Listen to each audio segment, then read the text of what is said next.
میرے بھائی اور دوستو، اس وقت مستورات کا اور مردوں کا کافی مجمع ہے،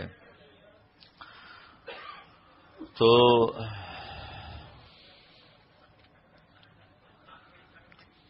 چند باتیں آپ کی خدمت میں عرض کرنی ہیں جن کا تعلق ہماری اس زندگی سے بھی ہے، آخرت سے بھی ہے۔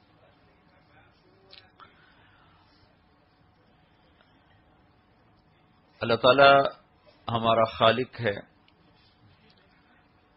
ہم کچھ نہیں تھے، اللہ نے بنایا۔ هل اتى على الانسان حين من الدهر لم يكن شيئا مذكورا۔ یقیناً ایک زمانہ میرے بندو تم پر ایسا تھا کہ تم کچھ بھی نہیں تھے، صرف اللہ تھا، باقی تو سب بنایا گیا ہے، کچھ پہلے کچھ بعد میں۔ بنانے والے نے اس کے اندر چند بنیادی خامیاں رکھی ہیں۔ ایک تو موت ہی ہے کہ یہاں رہنا نہیں، چلے جانا ہے۔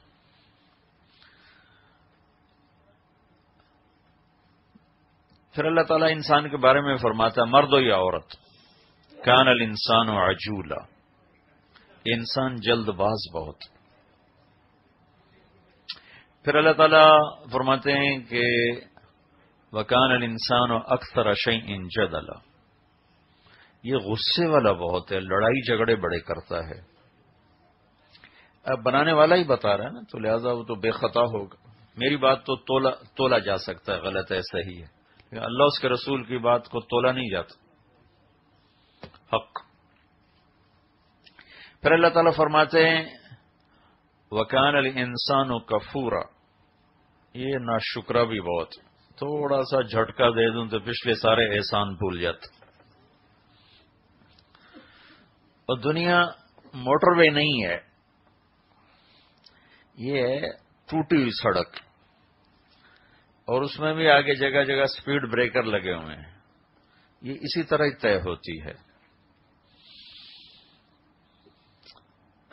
وہ ایک آگے زندگی آ رہی جس میں اللہ ہر رکاوٹ ہٹا کر ہر آنے والے لمحہ، سیکنڈ، گھنٹہ نہیں، دن نہیں، ہفتہ نہیں، سال نہیں، ہر سیکنڈ کے اندر جو پچھلا سیکنڈ گزرا ہے اگلے سیکنڈ میں اس سے کروڑوں گنا زیادہ لذت اور خوشی ڈال دے گا۔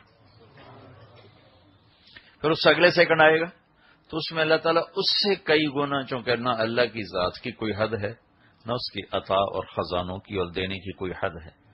وہ اپنے دینے میں، وہ اپنی جب ذات میں لامحدود ہے تو دینے میں بھی لامحدود۔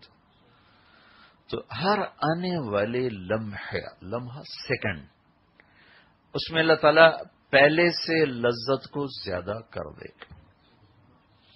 اور ابھی حدیث یاد آئی کہ ایک جنتی ایک جگہ بیٹھا ہوگا، یوں ایسے سامنے کوئی چیز، اس کے کوئی منظر ہوگا، اس کی وضاحت نہیں، کہ دیکھ رہا ہوگا، جو کچھ اللہ نے اسے دیا دیکھ رہا ہوگا۔ وہ جہاں بیٹھا ہوگا صرف وہیں دیکھنے میں وہ ایسا گم ہو جائے گا کہ اس کو وہاں ہزاروں سال گزر جائیں گے، اسے ہوش نہیں ہوگا کہ میں کہاں بیٹھا ہوں۔ 70 کا لفظ آتا ہے، 70 سال گزر جائیں گے، اور عربی میں 70 کا مطلب 70 نہیں ہوتا، 70 نہیں ہوتا، مطلب بہت زیادہ۔ جیسے ہمارے محاورے میں کہتے ہیں یار تمہیں 100 دفعہ تو سمجھایا، تو اس کا مطلب 100 نہیں ہوتا، یعنی بہت دفعہ ہوتا۔ تو عربی میں 70 کا لفظ استعمال ہوتا، یعنی بہت زیادہ۔ 70 سال کا مطلب ہے بہت لمبا عرصہ وہ بیٹھا ہوگا، وہ مزے لے رہا ہے، نہ بیوی، نہ کھانا، نہ دوست، نہ یار، نہ پینا، بس صرف دیکھنے کا مزہ لیے جا رہا کہ ہر لمحے میں وہ اللہ تعالیٰ جس چیز کو دیکھ رہا ہے۔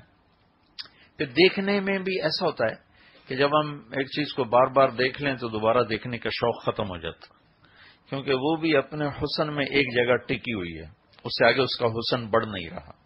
کچھ میک اپ سے بڑھا دیتے ہیں تو وہ بھی ایک وقت تک ہوتا ہے، پھر وہ ریورس ہو جاتا۔ تو لہذا دنیا کی کتنی ہی خوبصورت شکل ہو، کچھ عرصے بعد اس سے نظریں ہٹ جاتی ہیں، چونکہ اس میں آگے بڑھنا کوئی نہیں ہے۔ اب جنت میں کیا ہوگا کہ ادھر ہمارے اندر وہ بڑھا رہا ہوگا لذت کو ہر لمحے میں کئی گنا کر کے، اور ادھر جو چیز دیکھی جا رہی، کوئی درخت دیکھ رہا ہے، کوئی پتا دیکھ رہا ہے، کوئی پرندہ دیکھ رہا ہے، کوئی نہر دیکھ رہا ہے، کوئی بادل دیکھ رہا ہے، جو بھی دیکھ رہا ہے، اس کے اندر بھی اللہ ہر لمحے میں پہلے سے ہزاروں گنا زیادہ خوبصورتی بڑھاتا رہے گا، بڑھا رہا ہوگا۔ بلکہ ایک اور حدیث یاد آئی کہ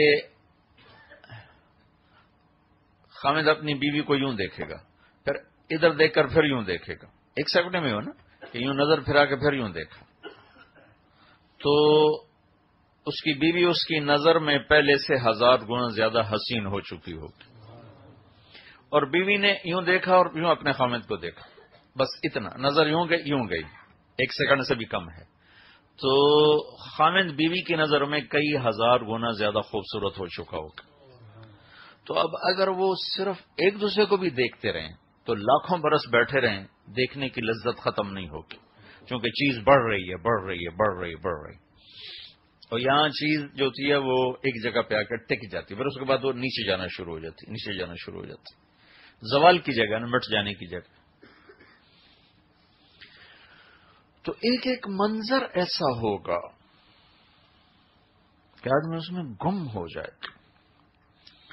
وہ اللہ نے وہ ٹھکانہ بنایا ہے، تو پھر اللہ تعالیٰ فرمائیں گے یہ میرا بندہ ایک ہی جگہ میں گم ہو گیا، اسے کوئی اور بھی نظارہ کراؤ بھائی، تو اللہ کی طرف سے آئے گا، ویسے کوئی اور چیز بھی دکھاؤ، یہ تو ایک میں ہی گم ہو گیا۔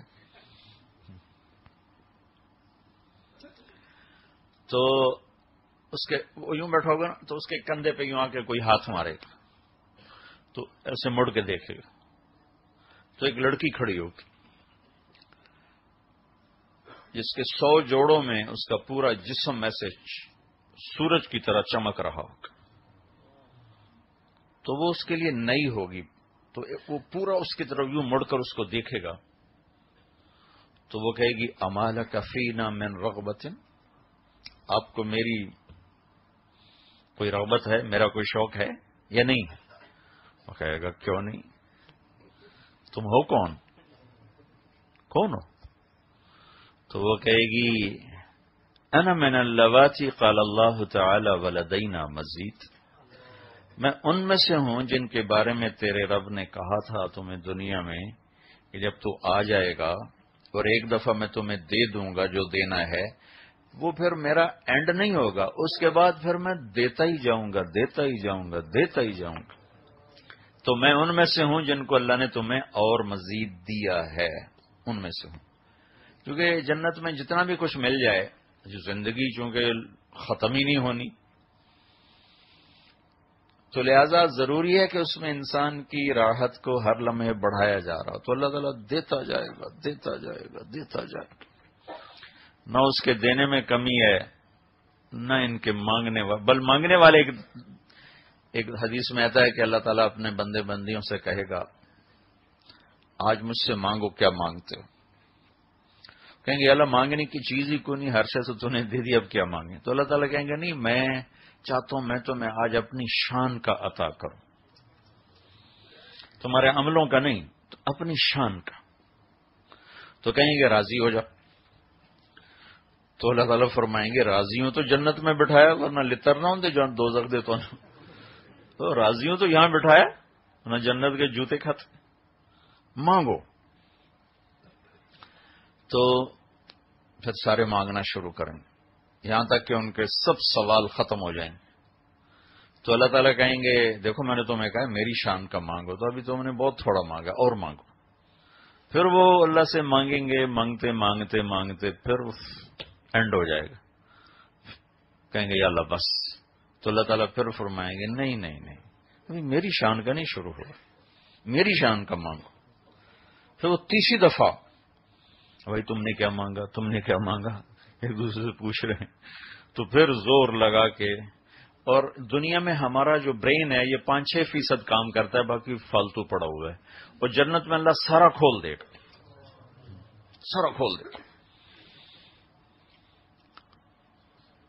تیسری دفعہ مانگ اینڈ ہو جائے گا، کہیں گے یا اللہ بس، کہیں گے نہیں مانگو، کہ نہیں اللہ بس، کہیں گے مانگو، کہ ہماری سمجھ میں اور کچھ نہیں آ رہا۔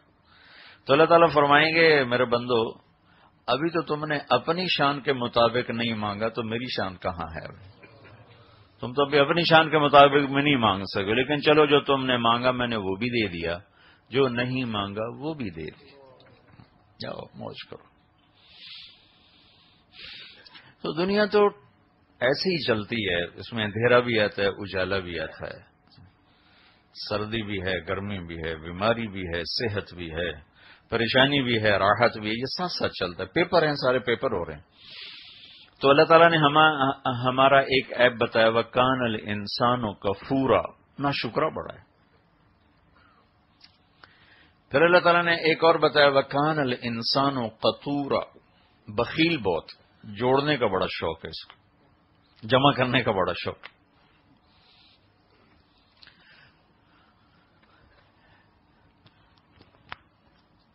پھر اللہ تعالیٰ فرماتا ہے خلق الانسان ضعیفا، کمزور بہت۔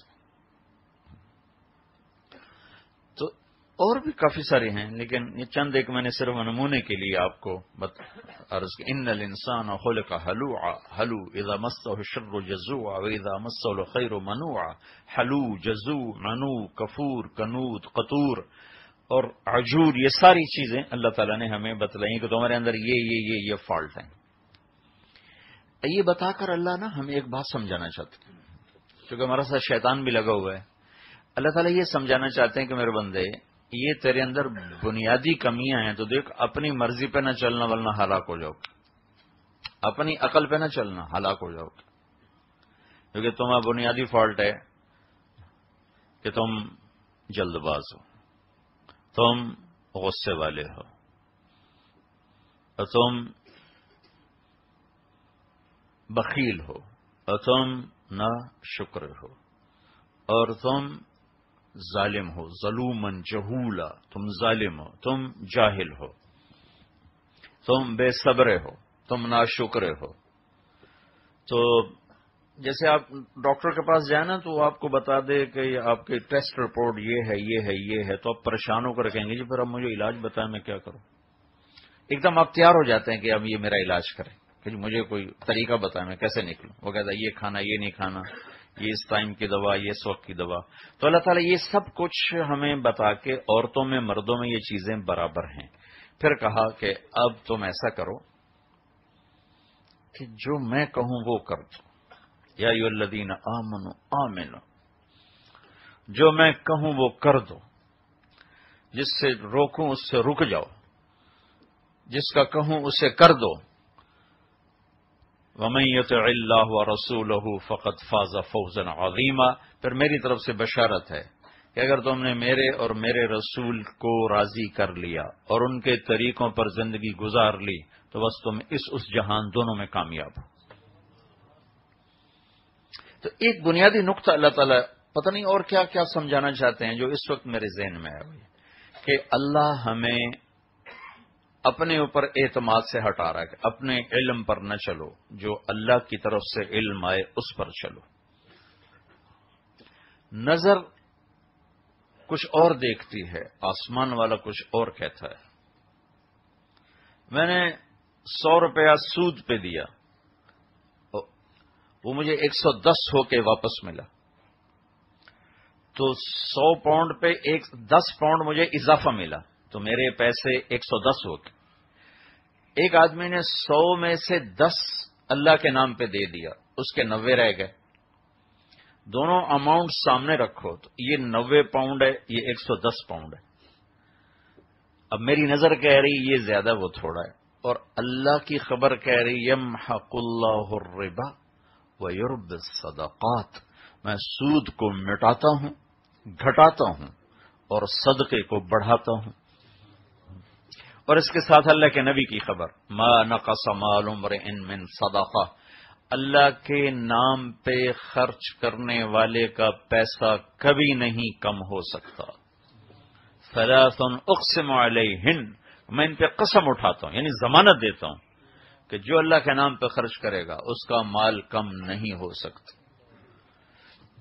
تو اب مجھے نظر آیا ہے 110 زیادہ ہے، 90 تھوڑا ہے. میرے اللہ نے خبر دی ہے 90 زیادہ ہے، 110 تھوڑا ہے. تو یہ اللہ تعالیٰ ہمارا ذہن بنانا چاہتے ہیں کہ جو تیرا رب کہے اس پہ چل، جو اللہ کا علم ہے اس پہ چل، اپنے علم پہ نہ چل، جو اللہ کہے اس پہ چل. اور چونکہ پھر اللہ ڈائریکٹ تو آتا نہیں تو بیچ میں نبی کو لاتا ہے. وہ جو اللہ اور بندے کے درمیان واسطہ بنتے ہیں وہ انبیاء ہیں. اور ہماری یہ لاٹری نکلی کہ ہمیں جو نبی ملے وہ محمد الرسول اللہ صلی اللہ علیہ وسلم ملے، جو سارے نبیوں میں سب سے افضل، سب سے اعلیٰ. اللہ تعالیٰ نے کسی نبی کو اپنا نام نہیں عطا فرمائے. اللہ نے اپنے حبیب کو اپنے ناموں میں سے 2 نام دیے. اللہ اپنے بارے میں کہتا ہے ان ربکم لرؤوف الرحیم، تمہارا رب رؤوف ہے، رحیم ہے. اور اللہ اپنے نبی کے بارے میں فرماتے ہیں بالمؤمنین رؤوف الرحیم، یہ میرے جو محبوب نبی ہیں یہ ایمان والوں کے لیے رؤوف ہیں، رحیم ہیں. 2 نام عطا فرمائے، رؤوف رحیم، رؤوف رحیم. اور اللہ تعالیٰ نے کسی نبی کی قسم نہیں اٹھائی، اپنے حبیب کی قسم اٹھائی. لعمرک، اے میرے محبوب تیری جان کی قسم. اللہ تعالیٰ نے کسی کے شہر کی قسم نہیں اٹھائی، آپ کے شہر کی قسم اٹھائی. وَهَذَا الْبَلَدِ الْأَمِينَ، اس شہر کی قسم. لا اقسم بهذا البلد وانت حل بهذا البلد، جس شہر میں آپ ہوں میں اس کی قسم نہ اٹھاؤں تو اور کیا کروں. میں اس کی قسم اٹھاؤں گا کہ آپ اس شہر میں موجود، آپ کی برکت سے وہ شہر بھی برکت والا ہے، تو میں اس کی قسم اس لیے اٹھا رہا ہوں کہ آپ اس میں موجود. کسی کی رسالت پہ قسم نہیں اٹھائی، آپ کی رسالت پہ قسم اٹھائی. یاسین والقرآن الحکیم انک لمن المرسلین، مجھے قسم ہے قرآن حکیم کی آپ میرے رسول ہیں. تو اللہ نے ہماری لاٹری نہیں کھا لی، اللہ نے ہمیں اپنا نبی، اپنا حبیب دے دیا. جیسے مہربان شفیق ایک دفعہ حضرت عائشہ نے عرض کی یا رسول اللہ میرے لیے دعا تو کریں. حضرت عائشہ سب سے محبوب بیوی، سب سے زیادہ محبت جن سے تھی، اور جن کے سینے پہ سر رکھے ہوئے جان دی، اور جن کے حجرے میں ہی آپ کا ابدی قیامت تک کا آرام ہوا، وہ عائشہ. یا رسول اللہ میرے لیے دعا تو کریں. تو ہم نے کہا اللہم اغفر لعائشہ ما تقدم من ذنبها وما تأخر وما اسرت وما اعلنت. یا اللہ عائشہ کے اگلے پچھلے گناہ معاف فرما، اور جو چھپ کے کیے جو ظاہر کیے وہ سارے معاف فرما. تو عائشہ رضی اللہ تعالیٰ عنہ خوشی سے نا زمین پہ لیٹ گئیں. تو آپ نے کہا عائشہ بڑی خوش ہو رہی ہو؟ کہ کیوں نہ، اتنی بڑی دعا آپ نے مجھے دی. کہ انہا لدعوتی لامتی کل یوم، عائشہ یہ دعا میں اپنی امت کے لیے روزانہ مانگتا. تمہارے تو کہنے پر تمہیں دین، اپنی امت کے لیے میں روزانہ یہ دعا مانگتا ہوں، اور امت آنے والی قیامت تک کی نسل اس کے لیے میں دعا روزانہ مانگتا ہوں. پھر آپ نے فرمایا اللہ نے ہر نبی کو ایک خاص دعا دی کہ یہ دعا کا تمہیں حق حاصل ہے، مانگو. ہر نبی نے وہ دعا کا حق استعمال کر لیا اور ختم. اللہ نے مجھے بھی وہ دیا کہ میرے نبی مانگ. میں نے کہا نہیں، یہاں نہیں مانگوں گا. آخرت میں جب تو جمع کرے گا نا میری امت کو تو میں وہاں ان کی سفارش کے لیے یہ دعا کروں گا. تو میں نے اپنی دعا کا حق محفوظ رکھا ہے، میں اپنی امت کے لیے استعمال کروں گا. اور جب جہنم کو لایا جائے گا تو ایک چیخ مارے گی، تصفر و زفرہ، ایک چیخ مارے گی. اس چیخ پر سارے انسان فرشتے زمین پر گریں گے، اور ہر ایک کی زبان پہ ہوگا نفسی نفسی نفسی نفسی نفسی نفسی. ابراہیم علیہ السلام کہیں گے یا اللہ آج میں کسی کا سوال نہیں کرتا، بس میری جان بچا لے. عیسیٰ علیہ السلام کہیں گے یا اللہ میں اپنی ماں مریم کا بھی سوال نہیں کرتا، بس میری جان بچا لے. اس سارے مجمع میں ایک آواز ہوگی یا رب امتی امتی امتی امتی. اور یہ آواز ایسی گونجے گی کہ سب متوجہ ہوں گے کہ یہ کون ہے کہ جو نفسی نفسی چھوڑ کے امتی امتی کہہ رہا ہے. جب دیکھیں گے تو اللہ کے محبوب صلی اللہ علیہ وسلم اللہ کے سامنے آہوزاری، یا اللہ میری امت، یا اللہ میری امت. اور یہ رونا دھونا اپنے صحابہ کے لیے نہیں تھا، اس لیے کہ ان کا جنتی ہونا تو منظور ہو چکا تھا. کلن وعد اللہ الحسنى، کہ اللہ نے صحابہ کے دو طبقے بنائے کہ میرے محبوب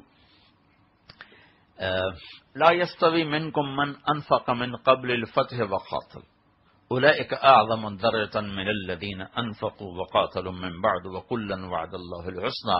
جو صلح حدیبیہ سے پہلے، جو فتح مکہ سے پہلے جو ایمان لائے وہ اور جو بعد میں ایمان لائے وہ برابر نہیں ہیں، برابر نہیں. وہ بڑے درجے کے، یہ چھوٹے درجے کے ہیں. لیکن یہ میرا وعدہ آپ کے ساتھ، وَكُلًّا وَعَدَ اللَّهُ الْحُسْنَى، میرا وعدہ ہے میں سب کے لیے جنت کا وعدہ کرتا ہوں.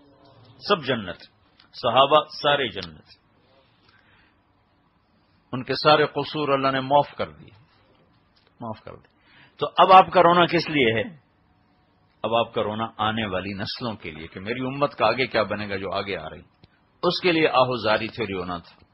تو اللہ اور بندے کے درمیان واسطہ بنے نبی. ہمارے اوپر اللہ کا فضل ہوا کہ ہمیں جناب رسول اللہ صلی اللہ تعالی علیہ وسلم جیسی ہستی مل گئی.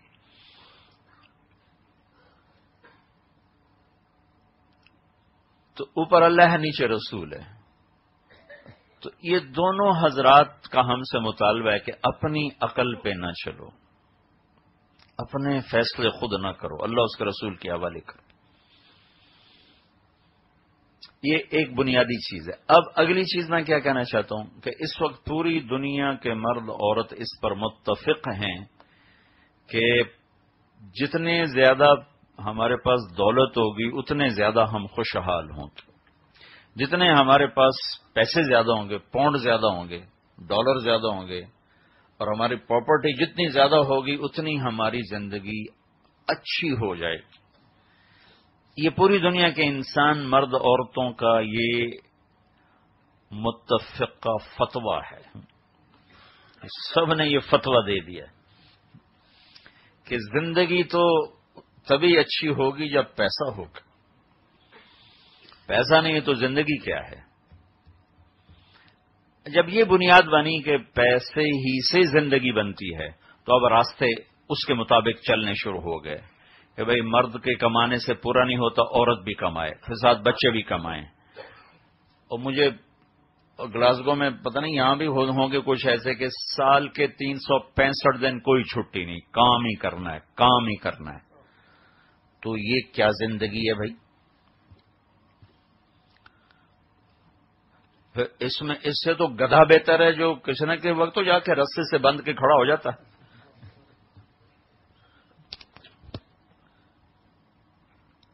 تو اب پیچھے ایک مائنڈ سیٹ ہو چکا ہے کہ جتنے ہمارے پاس پیسے زیادہ آئیں گے اتنی ہماری زندگی اچھی ہو جائے گی. اب چونکہ صرف مرد کی کمائی سے پورا نہیں ہو رہا تو عورت بھی کمائے، پھر اس سے پورا نہیں ہو تو بچے بھی کمائیں.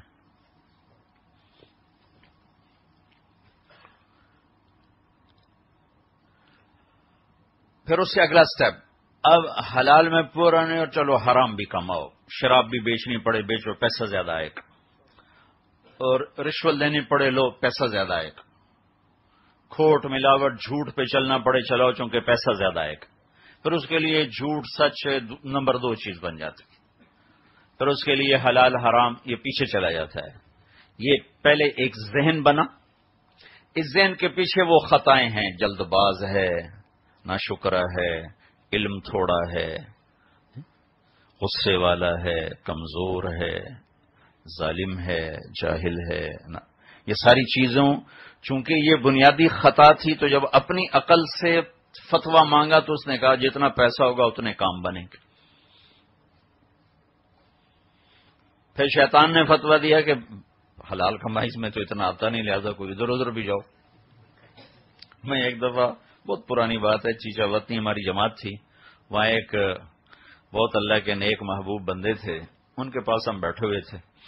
تو ایک صاحب آئے تو وہ مجھے آج تک یاد ہے، 1972 کی بات ہے یہ. تو وہ کہنے لگے حضرت جی دعا کرو اللہ تعالی حلال دے تو بہت ساتھ ایکشن کیا، اللہ تعالی حلال دے تو بہت. تو انہوں نے بڑے پولے منہ سے کہا حلال تو تھوڑا ہی ملو. حلال تو تھوڑا ہی مل لو. اور اللہ نے پہلے سے قُل لَا يَسْتَوِي الْخَبِيثُ وَالطَّيِّبُ وَلَوْ أَعْجَبَكُمْ كَثْرَةُ الْخَبِيثِ. اللہ نے قرآن میں پہلے سے کہہ دیا تھا کہ دیکھو حلال اور حرام برابر نہیں ہے. اگرچہ حرام کی زیادتی میں تمہیں مزہ بڑا آئے گا، تمہیں بڑی اچھی لگے گی، لیکن یاد رکھنا یہ وہ ہلاکت کا راستہ، یہ کامیابی کا راستہ. تو یہ ایک مائنڈ سیٹ ہوا. اب اس پر سارے لگ گئے، باپ بھی، ماں بھی، بیوی بھی، بچے بھی، بھائی بھی، سب لگے ہوئے، سب لگے ہوئے.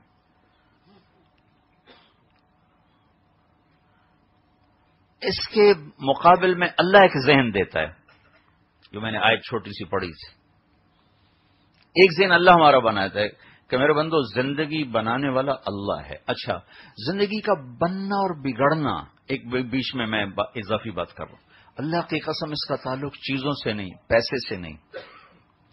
زندگی کے بننے اور بگڑنے کا تعلق آپس کے رویوں سے ہے، بیہیویئر سے ہے. آدمی بیوی کو سونے کا سیٹ نہیں، زیور کا سیٹ پہنا دے اور 2 بول کڑوے سنا دے تو کہے گی یہ کاش تو مجھے یہ ہیرے کا سیٹ نہ دیتا، یہ میٹھے 2 بول مجھے دے دیتا.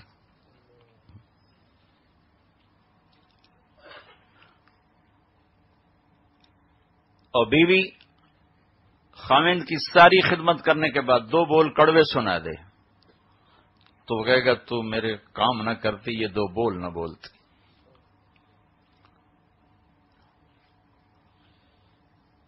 زندگی میں جو خوشی آتی ہے، خوشی جس کو کہتے ہیں بڑا خوشحال ہے. خوشحال گھر کو، بڑے گھر کو خوشحال نہیں کہتے، سونے چاندی کے زیورات کو اور بڑی گاڑیوں کو خوشحالی. یہ اندر کی کیفیت کا نام ہے خوشی، اندر کی کیفیت کا نام ہے پریشانی، دکھ، غم. یہ اندر کی کیفیت ہے. اور ان کیفیات کا تعلق چیزوں سے نہیں ہے، ان کیفیات کا تعلق آپس کے بیہیویئر سے ہے.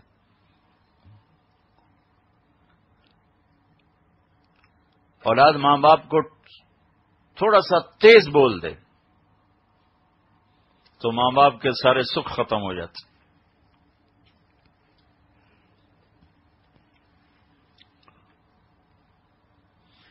ایک دفعہ ہم حجاز میں تھے تو میری بیوی نے اپنے درمیانے بیٹے کو فون کیا تو وہ کہیں سویا ہوا تھا، تو اس نے ڈھیلا ڈھالا جواب دیا. نیند میں آدمی ایسا ہی ہوتا ہے. تو میں کمرے میں آیا تو وہ میری بیگم بیٹھی رو رہی. میں نے کہا کیوں؟ حج پر تھے. میں کیا ہوا؟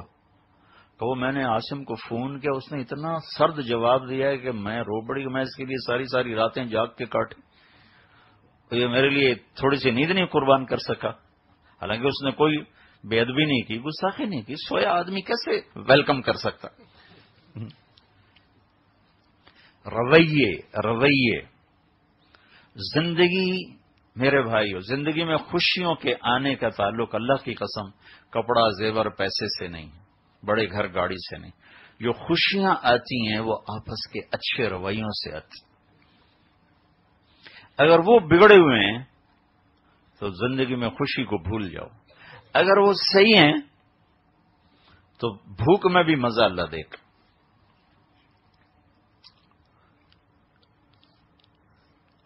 تو اللہ تعالیٰ نے ایک ہمیں بنیاد سمجھائی ہے. ایک بنیاد شیطان نے سمجھائی کہ پیسہ بناؤ، پیسے سے خوشی حاصل کرو، پیسے سے تم خوشحال ہو جاؤ. اور اللہ نے اس کا دوسرا ذہن دیا کہ نہیں، یہ اس سے نہیں ہوگا. خوشی اور غمی اللہ دل میں ڈالتا، وہ ایک کیفیت ہے. سعید بن جبیر جب ذبح کیے گئے تو خون نکلا بہت زیادہ، تو حجاج نے تو 1.25 لاکھ آدمی قتل کروائے تھے. تو وہ کہنے لگا میں نے تو ایسا کبھی نہیں دیکھا کہ اتنا خون نکلا. اس کا خون اتنا کیوں نکلا؟ تو وہ طبیب نے کہا کہ یہ آدمی آخری وقت تک، گردن پہ چھری پھرنے کے وقت تک بھی اندر سے مطمئن تھا، اس کا خون خشکی نہیں ہوا، لہذا پورا باہر نکلا. جو پہلے تو انہیں قتل کی وہ تلوار دیکھ کے ہی ان کے اندر کی روح فنا ہو جاتی تھی، آدھا خون تو ویسے ہی ختم ہو جاتا.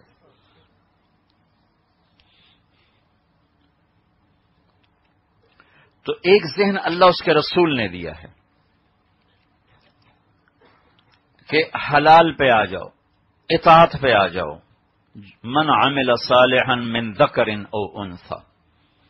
اپنی زندگی کو اگر خوشحال رکھنا ہے، اس جہان میں فلاح پانی ہے، تو اللہ نے ایک ترتیب زندگی بتائی ہے کہ اس کو فالو کرو، پھر رزق تو اوپر سے آتا ہے.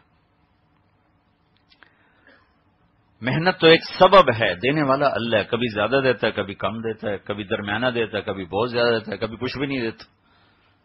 جن کو کچھ بھی نہیں دیتا اور ہیں وہ ایمان والے بھی ہیں اور اللہ سے ڈرنے والے بھی ہیں، ان کا کیس بڑا عجیب ہوگا آخرت. وہ ان کے بعد فرشتے جائیں گے حساب دو، وہ کہیں گے ان سے حساب لے جن کو دیا تھا، ہم سے کیا لیتا. وہ بڑے آگے کہیں گے ان سے لے جن کو دیا تھا، ہم سے کیا لیتا. تو فرشتے بھی بڑے پریشان ہو جائیں، کہیں گے یا اللہ کہ تیرے بندے بڑے سر پھرے ملے نا آج. کیا ہوگا؟ وہ کہہ رہے تھے ان سے حساب لے جن کو دیا تھا، ہمیں دیا کیا تھا جس کا حساب لیتے. تو اللہ تعالیٰ کہے گا ان کو بلاؤ میرے پاس. تو ان کو وہ ترازو کے پاس بلایا جائے گا. تو اللہ تعالیٰ فرمائیں گے ہاں بھائی کیا مسئلہ ہے؟ کہیں گے یا اللہ یہ تیرے فرشتے حساب لینے آئے تھے تو ہم نے کہا تھا کہ ہمارے پاس تھا کیا جس کا حساب لیتے. یہ تو میں اپنی طرف سے کہہ رہا ہوں کہ ان سے لے جن کو دیا تھا. وہ کہیں گے ہمارے پاس ہے کیا جس کا حساب لینے آ گئے. تو وہ کہیں گے یا اللہ ہمارے پاس تھا کیا جس کا تو حساب لیتا ہی. ہم نے کہا تو اللہ تعالیٰ ان سے ایسے معذرت کریں گے جیسے ہم ایک دوسرے سے معذرت کرتے. وہ کہیں گے اما انی لم ازو عنکم الدنیا لہوان بکم علیہ. میرے بندو دیکھو بات یہ ہے کہ تمہیں دنیا سے دور اس لیے نہیں رکھا کہ تم میری نظروں میں چھوٹے تھے یا تم میری نظروں میں حقیر تھے، بل ادخر لکم من کرامتی لہذا اليوم.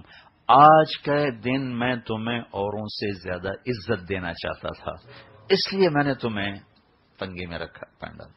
تو جاؤ ان مالداروں کو حساب میں چھوڑ دو اور تم جاؤ جنت میں جہاں مرضی چلے جاؤ، تمہارے لیے جنت کھلی ہے.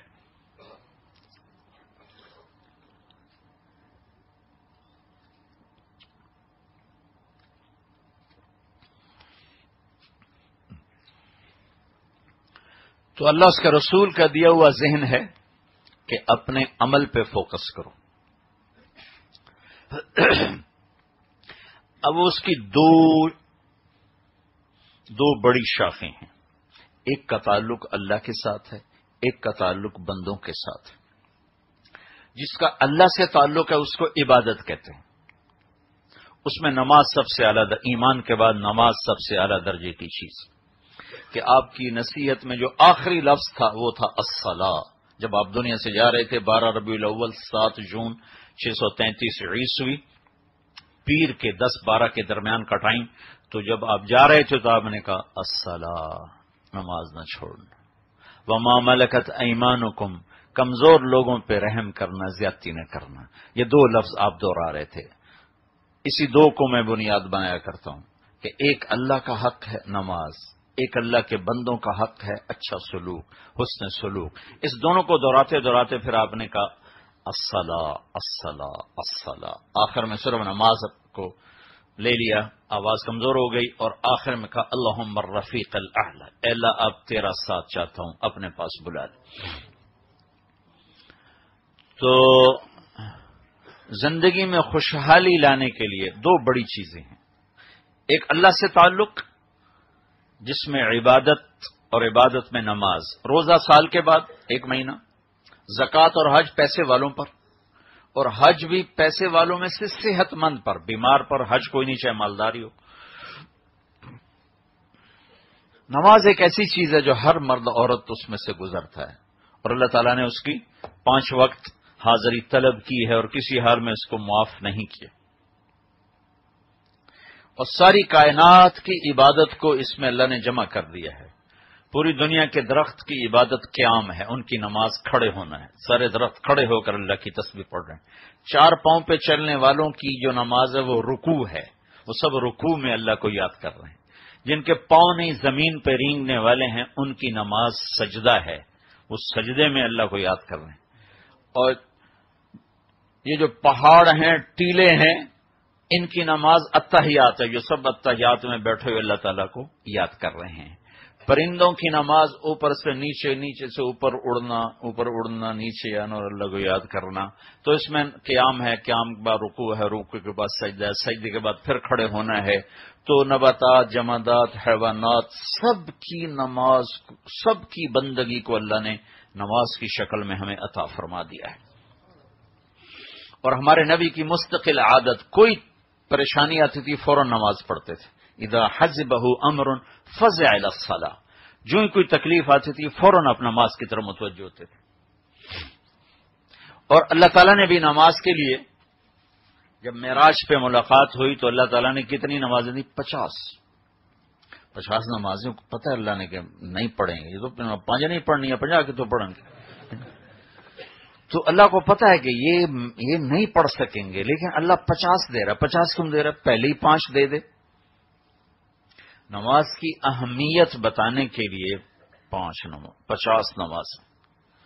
اور اپنے اللہ کے نبی کا مقام تسلیم اور رضا کہ جو اللہ کہے آمین وہ کیسا ہے، اللہ کے نبی کو بھی پتا ہے کہ 50 نمازیں نہیں پڑھی جا سکتی 24 گھنٹے میں، لیکن یہ نہیں کہا یا اللہ کم کر، کہا جی ٹھیک ہے حاضر، وہ چل پڑے. ہمارے نبی کا مان جانا، سر جھکا دینا، جس کو تسلیم اور رضا کہتے، اس میں یہ شان نظر آتی ہے. اور ادھر اللہ کی طرف سے نماز کی عظمت اور اہمیت بتانے کے لیے یہ 50 کا عدد آتا ہے. جب آپ چل پڑے تو اللہ کا تو پتا ہے میں نے 5 دینی ہے. تو میں نے یہ کہیں اس کتاب میں نہیں پڑھا، کسی کتاب میں نہیں پڑھا، ٹھیک بھی ہو سکتا ہے، غلط بھی ہو سکتا ہے. مجھے ویسے ذاتی خیال آتا ہے کہ اللہ تعالیٰ نے انتظار کیا ہوگا کہ میرا نبی کہے گا یا اللہ کچھ کم کر. انہوں نے کہا نہیں میں تو آمین کہوں گا، ٹھیک ہے. تو جب واپس ہو لیے تو پھر اللہ تعالیٰ نے کہیں موسیٰ علیہ السلام کو خود نہ کھڑا کیا ہوگا، روک روک میرا نبی 50 لے جانا. مجھے لگتا ہے، میں نے کہیں چونکہ پڑھا نہیں لیکن بات میرے دل کو لگتی میں کہہ دیتا ہوں. اور کوئی ایسی مسئلہ بھی نہیں جس میں کوئی حلال حرام جائز ناجائز کا ہو، تو اس لیے کہنے میں حرج بھی کوئی نہیں. مجھے لگتا ہے کہ اللہ ہی نہیں کہا ہوگا موسیٰ کو کہ میرے حبیب کو واپس بھیجیے تو 50 لے جانا. تو آگے موسیٰ علیہ السلام کھڑے ہوئے، کسی اور نبی سے جو اوروں سے بھی ملاقات واپسی پہ پہلے ملاقاتیں ہو گئی تھیں. پہلے آسمان پہ آدم علیہ السلام، دوسرے پہ یحییٰ علیہ السلام، زکریا علیہ السلام، عیسیٰ علیہ السلام، تیسرے پہ یوسف، چوتھے پہ ادریس، 5ویں پہ ہارون، چھٹے پہ موسیٰ اور 7ویں پہ ابراہیم علیہ الصلوۃ والسلام. تو چونکہ موسیٰ علیہ السلام کا انداز دنیا میں بھی بڑا تھا، لاڈ و پیار والا، اللہ تعالیٰ سے لاڈ کر لیا کرتے تھے، ضد کر لیا کرتے تھے. تو شاید اس لیے اللہ نے ان کو چنا کہ ذرا روک میرے نبی کو. مجھے نہیں پتا، غلط بھی ہو سکتا ہے، ٹھیک بھی ہو سکتا ہے. تو موسیٰ علیہ السلام نے کہا یا رسول اللہ کی ملاقات جو ہوئی کیا ہوا؟ تو آپ نے کہا الحمدللہ 50 نمازیں ملی. توبہ تو کون پڑھے گا یا رسول اللہ، واپس جاؤ مہربانی کرو. تو ان کو واپس بھیجا، چھٹے آسمان سے 7واں سے سدرۃ المنتہا. پھر انہوں نے عرض کی یا اللہ کچھ کمی ہو جائے. تو اللہ تعالیٰ نے 45 کم کرنے کی بجائے 5 کم کی. اچھا میرا نبی 5 گھٹا دیتے. پھر واپس پھر آگے موسیٰ علیہ السلام کھڑے ہوئے. اب اللہ نے کھڑا کیا یا خود کھڑے ہوئے تو اللہ ہی جانتا ہے. تو یا رسول اللہ کیا ہوا؟ کہ 5 کم ہوئی ہیں. کہا نا بہت زیادہ ہیں. واپس 9 5 45 9 چکر لگوائے، آنا جانا آنا جانا آنا. اگرچہ وہ ایک پل میں ہو رہا تھا لیکن سفر دیکھو، چھٹے سے 7ویں آسمان سے سدرۃ المنتہا. مسافت کے لحاظ سے تو وہ کروڑوں سال کی مسافت طے ہو رہی تھی لمحے میں. 9 چکر آنے جانا ایک، اور اگر آنا الگ چکر جانا الگ تو 18 دفعہ. اور 5 5 5 5 5 کی کمی ہو رہی ہے. یہ نماز کی عظمت بتانے کے لیے کہ آئندہ آنے والے زمانوں میں اللہ کو دیکھ رہے تھے کہ نماز چھوٹ جائے گی. جب 5 رہ گئیں تو پھر موسیٰ علیہ السلام کھڑے ہوئے، یا رسول اللہ کیا ہوا؟ کہا بھائی 5.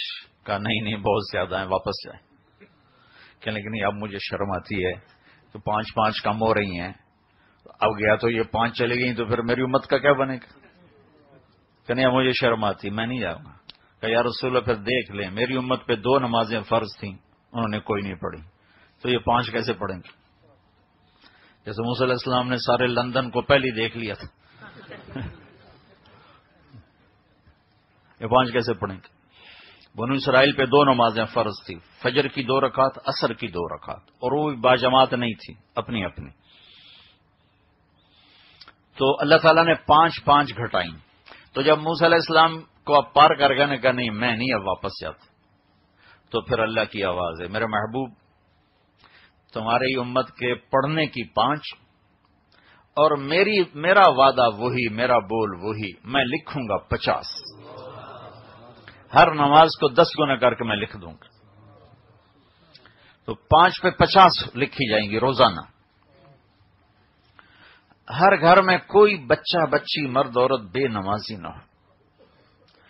جاب کا مسئلہ ہے تو اب تو یہاں وہ دور نہیں ہے کہ آپ کو کوئی نماز نہ پڑھنے دے. نماز کا اہتمام رکھو، چاہے اپنی شاپ ہے چاہے جاب ہے. نماز کے لیے مرد کوشش کرے، مسجد قریب ہے تو مسجد میں جا کے نماز پڑھے، مسجد دور ہے تو اپنی دکان میں نماز کا اہتمام کریں، انتظام کریں. یہ عبادات ہے. پھر اس کے ساتھ قرآن کی تلاوت. پھر اللہ تعالیٰ تہجد کی ہمت دے دے تو سردیوں میں تو آپ کے لیے تہجد پڑھنا بہت آسان ہے. لمبی راتیں سو کے آدمی تھک جاتا. اور اللہ کے نبی چونکہ صرف طاقتور لوگوں کے نبی نہیں تھے، کمزوروں کے نبی بھی تھے، تو آپ بڑی آسانیاں لے کر آئے. ایک آدمی کہتا ہے جو مجھ سے نہیں صبح اٹھا جاتا پچھلی رات، کوئی بات نہیں، آپ سونے سے پہلے 2 نفل پڑھ لو، 4 پڑھ لو، وہ بھی آپ تہجد گزاروں میں آپ کا شمار ہوگا. وہ بھی تہجد ہے. سونے سے پہلے 2 نفل پڑھ لے، 4 پڑھ لے، 6 پڑھ لے، تو اس کو بھی تہجد گزاروں میں لکھا جائے گا. اور اس سے بھی آگے بتاؤں، ایک آدمی نے عشاء کی نماز باجماعت پڑھی، فجر کی باجماعت پڑھی اور نہیں اٹھ سکا تہجد میں، وہ رات ساری اس کی عبادت میں لکھی جائے گی.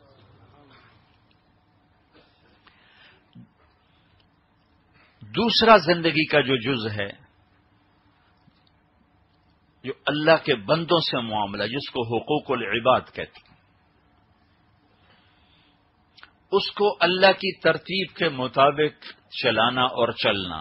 یہ 2 کام اکٹھے ہوں گے تو زندگی خوشحال اور خوشنما بنے گی. یہ نہیں ہوں گے تو پیسے سے نہیں بنتے.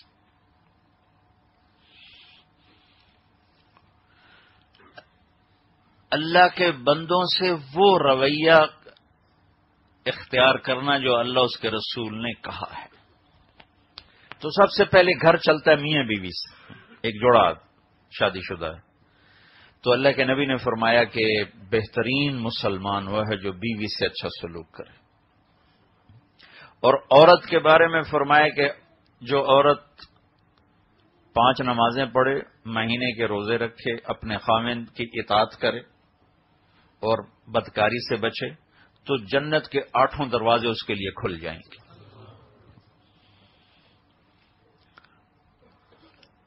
تو یہ دونوں آپس میں کیسے چلیں، اس پر خوشی کا دار و مدار ہے. یہ دونوں آپس میں ان کا رویہ کیسا ہو، اس پر ان کی خوشی اور اس پر ان کے دکھ کا دار و مدار ہے. اگر یہ اللہ اس کے رسول کی ترتیب کے مطابق ایک دوسرے کے ساتھ معاملہ کر رہے ہیں. اللہ اس کے رسول کی ترتیب کیا ہے کہ اچھائیوں کی حوصلہ افزائی کرو اور کمیوں سے آنکھیں بند کر لو. ہماری گھر میں ترتیب کیا ہے کہ کوئی خوبی نہیں دیکھنی، صرف کمی کوئی پکڑنا ہے. 10 کام اچھے کیے، ایک غلط ہو گیا تو 10 پہ کاٹا اور اس ایک کو پکڑ کے بیوی خامند کو کوس رہی، خامند بیوی کو کوس رہا ہے. حالانکہ اللہ نے بھی کاؤنٹنگ رکھی ہے، پرفیکشن نہیں رکھی. کہ بھائی ہم تم سے 100 نمبر نہیں مانگتے. دنیا میں بھی ہم نے ہر بڑے سے بڑے ٹیسٹ کو پاس کرنے کے لیے کہیں بھی 100 نمبر کی ڈیمانڈ کہیں بھی نہیں ہے. اب آپ پاس مارکس لے لیں تو ہم آپ کو ڈگری دے دیں گے. اور ہمارے پاکستان میں تو بہت کام شوق ہے، 33 نمبر لے لو تو ڈگری لے لو. 33 نمبر 67 نمبر ضائع کر دیے. اس پر حکومت گلا نہیں دیتی، شاباش یہ آپ کی ڈگری ہے، آپ پاس ہو چکے ہیں، تو اللہ تو حکومت پاکستان سے زیادہ مہربان۔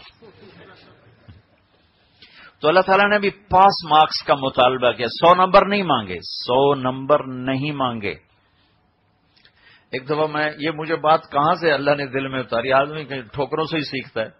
ایک دفعہ ایک آدمی نے نا میرے اوپر اتنی چڑھائی کی نا کہ تم تبلیغ والے یہ ہو، منافق ہو، تمہارے چہروں پہ داڑیاں، تمہارے اندر میں یہ، تمہارا باہر کچھ، تمہارا اندر کچھ۔ وہ آیا تھا میرے ڈیرے میں، اب میرا مہمان ہے، میں کیسے بدتمیزی کر سکتا ہوں؟ میں تو عام آدمی سے بدتمیزی کرنے کا حکم نہیں، تو مہمان کا تو بہت بڑا حق ہے، لہذا میں چپ کر کے سنتا رہا اور پسینہ پسینہ ہو گیا۔ میں سردی کا مہینہ، اتنی غلط زبان اس نے استعمال کی۔ تو جب وہ اس کا غصہ بالکل ختم، ٹھنڈا ٹھنڈا ہو گیا، تو اس وقت پہلی دفعہ یہ مضمون میری زبان پہ اللہ نے اس وقت جاری کیا۔ اسے پہلے کبھی ادھر خیال ہی نہیں گیا تھا، اس نے جو رگڑا دیا تو اللہ نے ایک بات سمجھا۔ میں نے کہا میرے بھائی، یہ جو حکومت پاکستان ہے نا، یہ کوئی اتنی اچھی، کوئی مثالی حکومت نہیں ہے، لیکن یہ بھی اپنی رعایا کے لیے اتنی مہربان ہے کہ اس نے 33 نمبر لینے والے کو پاس کر دیا ہے، اور 67 نمبر ضائع کرنے پر کوئی لان تان نہیں ہے۔ تو انشاءاللہ میں نے کہا میرا اللہ اس حکومت سے زیادہ مہربان ہے۔ ممکن ہے کوئی ایسے نمبر ہم لے جائیں کہ جس پہ اللہ پاس کر دے اور کمیوں سے درگزر کر دے، چونکہ جس اللہ نے ہم سے حساب لینا ہے اس نے بھی یہ نہیں کہا 100 میں سے 100 لے رہا ہوں، مانگتا ہوں۔ اس نے کہا فمن ثقلت موازینہ، جس کی نیکیاں اس کے گناہوں سے زیادہ ہو گئیں، معاف۔ اور یہ ہمارے اپنے علاقے کا واقعہ ہے۔ ایک ذمہ دار تھے بڑے، تو وہ گالیاں بہت دیتے تھے اور ذکر بھی بہت کرتے تھے۔ سبحان اللہ کے ساتھ ماں کی گالی، الحمدللہ کے ساتھ بہن کی گالی، ایک مثال ہے، بہت گالیاں اور ذکر بھی بہت زیادہ، ہر وقت تسبیح من کے تے من کا ٹھا من کے۔ جب ان کا انتقال ہوا تو کسی نے ان کو دیکھا تو ان سے پوچھا میاں صاحب آپ تو گالیاں بہت دیتے تھے، آپ کے ساتھ کیا بنی؟ باقاعدہ اس نے یہ سوال کیا، تو کہنے لگے کہ اللہ نے میری گالیاں اور میرا ذکر تولا تو میرا ذکر بڑھ گیا تو میری جان بچ گئی۔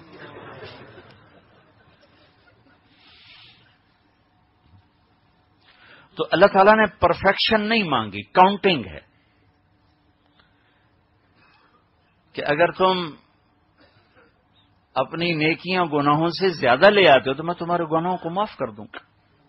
اگر تمہارے گناہ بڑھ گئے نیکیوں پر تو پھر اللہ نے کہا قانون یہ ہے کہ میں تمہیں سزا دوں گا، اور باقی میری مرضی میں جس کو چاہے معاف کر دوں۔ اور نور جہاں مرحومہ فوت ہوئی نا 27 رمضان، شب قدر رمضان، تو کئی اللہ جی ویکھو جی نور جہاں 27 رمضان نمبر کے، میں کہ اللہ تے مقدمہ کرو، میں کہا اللہ پہ کیس کر دو۔ اب وہ کہتا ہے یغفر ما دون ذلک لمن یشاء، ایک شرک معاف نہیں کروں گا، باقی جسے چاہوں معاف کر دوں۔ تو اب تم ایسا کرو، اللہ پہ کیس کرو۔ اعتراض والی طبیعت پھر کہاں تک چلی جاتی؟ تو اس نے کہا ہے بس شرک معاف نہیں ہے، باقی میری مرضی جس کو چاہوں معاف کر دوں۔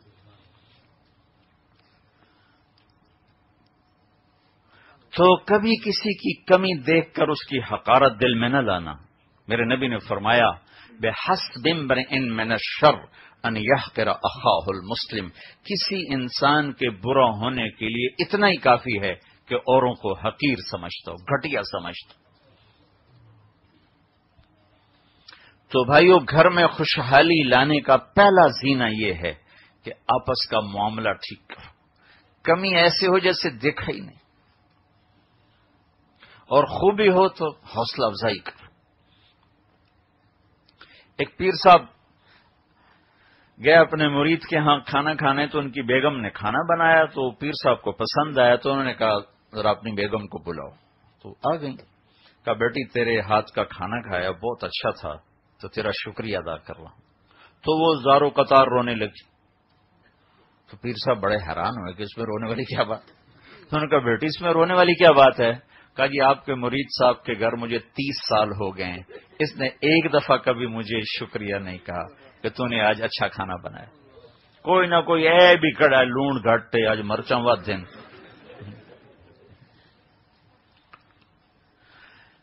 تو حوصلہ شکنی یہ زندگی کو ختم کر دیں, جو لائف کوالٹی زیرو ہو جاتی.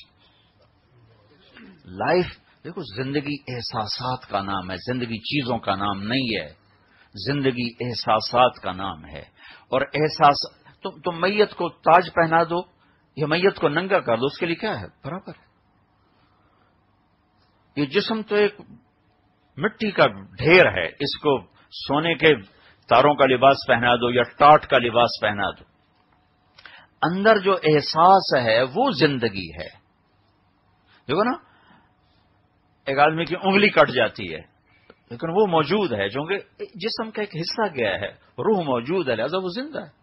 آج ایک صاحب آئے پاؤں بھی کٹا ہوا, دوسرا پاؤں بھی کٹا ہوا, لیکن زندگی اندر کی روح کا نام ہے, وہ موجود ہے. تو احساسات جب زخمی ہوتے ہیں تو زندگی برباد ہو جاتی ہے, اور احساسات جب پروان چڑھتے ہیں تو زندگی خوشحال ہو جاتی ہے.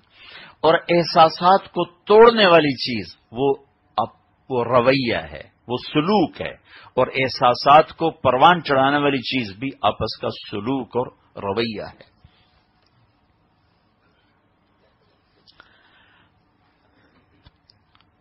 اللہ کے نبی گھر میں تشریف لائے, حضرت ام سلمہ کے گھر میں.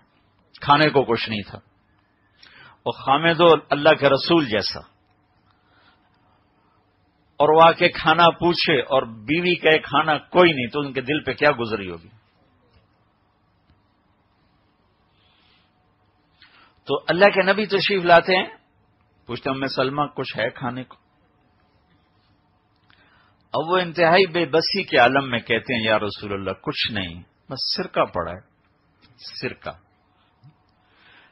سرکے کا آپ ایک چھوٹا سا ڈراپ رکھو زبان پر تو اندر تک اس کی کھٹاس چلی جاتی اور گلا چھل جاتا. اور میں تو ایک ڈراپ میری زبان پہ رکھو, ایک ہفتہ مجھے نزلہ میری جان نہیں چھوڑتا. کوئی کھانے کی چیز نہیں ہے. تو اب آپ نے دیکھا کہ ام سلمہ پر ندامت ہے. سبحان اللہ, واہ واہ.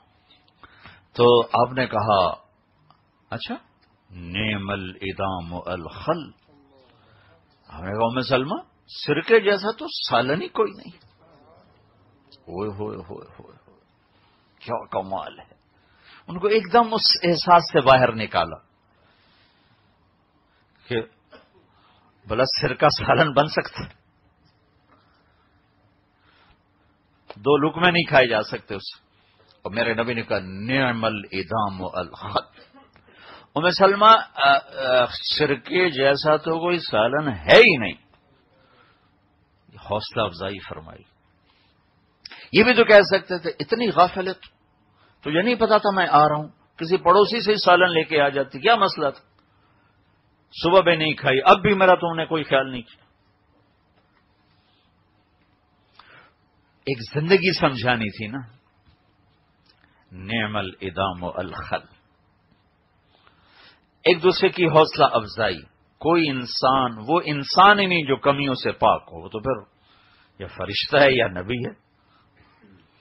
تو انسان کمیوں کے ساتھ ہی چلتا ہے, اور جب تم کہتے ہو میں نے قبول کیا تو اس کو ساری کمیوں کے ساتھ تم قبول کر رہے ہو. اور جب لڑکی کہتی ہے میں نے قبول کیا تو وہ ساری کمیوں کے ساتھ اسے قبول کر رہی ہے. تو لہذا کمیوں کو ساتھ لے کے قبول کرنا,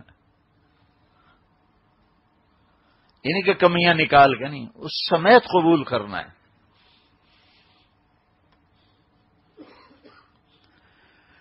تو زندگی جو پروان چڑھے گی وہ میرے بھائیوں بہنوں آپس کے سلوک سے پروان چڑھے گی. اور اگر گھر کی بنیاد کو مضبوط کرنا ہے تو ہمارے ہاں جب بنیاد تھوڑے تک گھر ہی ہوں نا لکڑ دے چل بھائی کھڑے کیتے تھے بن کے، ہمارے یہاں تو گھر بنتے ہیں تو پہلے بنیاد کھوتے ہیں تو اس میں اتنا لوہا ڈالتے ہیں کہ پھر اس کو اوپر پریس کرتے ہیں، پریشر ڈالتے ہیں، تب جا کر عمارت کھڑی ہوتی ہے۔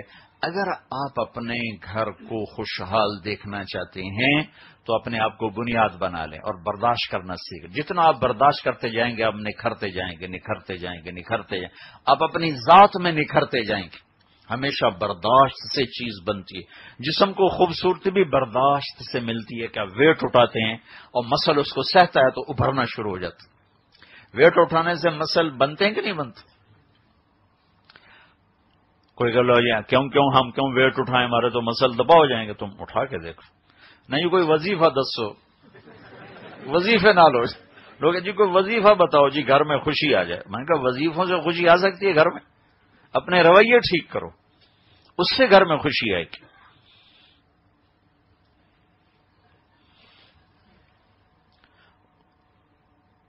وہ ایک مجھ سے اکثر پوچھتے ہیں جی آپ کا حافظہ بڑا اچھا ہے، کوئی آپ نے کوئی وظیفہ پڑھا ہے؟ میں نے کہا یا قوی کہ تم 1000 تسبیح پڑھ کے یا قوی طاقت دینے والے، پھر اپنا مسل دیکھو تو کوئی وہ بڑھے گا؟ اور اللہ بندو، ہر چیز کی ایک ترتیب، اس ترتیب سے وہ چیز ملتی ہے۔ تو گھر کی بنیاد بن رہی، میاں بیوی پہ گھر کی بنیاد۔ آدم اور حوا میاں بیوی آئے تھے، پھر آگے نسل آگے چلی، آدم اور حوا میاں بیوی آئے تھے تو ان کی زندگی میں خوشی آئے ایک دوسرے کی برداشت کرنا۔ ہیرا کیا ہے؟ کوئلہ ہی تو ہے، لیکن وہ سہتے جب آخری حد پہ آتا ہے تو اللہ اس سے چمکا کے ہیرا بنا دیتا۔ ایسے ہی انسان جب اپنوں کی غیروں کی سہتا ہے، برداشت کرتا ہے، تو پھر چمک کے اللہ تعالیٰ اس سے نورانی بنا دیتا ہے، اور اسے اوروں کے لیے ہدایت کا سبب اور ذریعہ بنا دیتا ہے۔ ایک دفعہ موسیٰ علیہ السلام نے کہا یا اللہ میں تو بڑا جلالی اور غصے والا ہوں، تو نے مجھے نبی کیسے بنا دیا؟ موسیٰ علیہ السلام اللہ سے بڑے لاڈ کیا کرتے تھے۔ اللہ نے کہا نا، کہنے لگے یا اللہ میں نے تمہیں دیکھنا ہے، تو اللہ نے کہا نہیں دیکھ سکا، نہیں ایک باری تو دیکھنا۔ تو اللہ کے نبی نے فرمایا کہ یہ موسیٰ ہی تھے جو ضد کر گئے، میرے جیسا ہوتا تو کبھی یہ ہمت نہ کرتا کہ اللہ کہے نہیں اور وہ کہتے ہاں، کہ نہیں ایک دفعہ تو دیکھنا ہے۔ تو یا اللہ میں تو بڑا غصے والا تھا، مجھے نبی کیسے بنا تھا؟ تو اللہ کہنے لگے جب تو شعیب کی بکریاں چراتا تھا تو ایک بکری بھاگ پڑی، تو اس کے پیچھے بھاگا اور تجھے بڑا غصہ چڑھا کہ قابو میں آتے ہی ایک ڈنڈا اس کی کمر پہ مارنا، اس کی کمر توڑ دینی۔ تو بھاگ اس نے تمہیں بہت تھکایا، اور جب وہ تو نے اس کو پکڑ لیا تو نے اس کو ڈنڈا مارنے کے بجائے اس کے پاؤں دبانے شروع کر دیے کہ کملی تو نے مجھے بھی تھکایا خود بھی تھکی، کہ مطلب اے گل چنگے لگی میں نبی بنا تھا۔ ایک بکری کی برداشت کر لیں۔ تو اگر آپ کوئی خاتون یہ چاہے کہ میرا خامن میرا بن جائے، خامن یہ چاہے میری بیوی میری بن جائے، ایک دوسرے کی برداشت شروع کر دو، ایک دوسرے کی تعریف شروع کر دو۔ لیکن بیوی خامن سے 100 نمبر کی ڈیمانڈ کرے، خامن بیوی سے 100 نمبر مانگے تو یہ گھر آباد نہیں ہو سکتا۔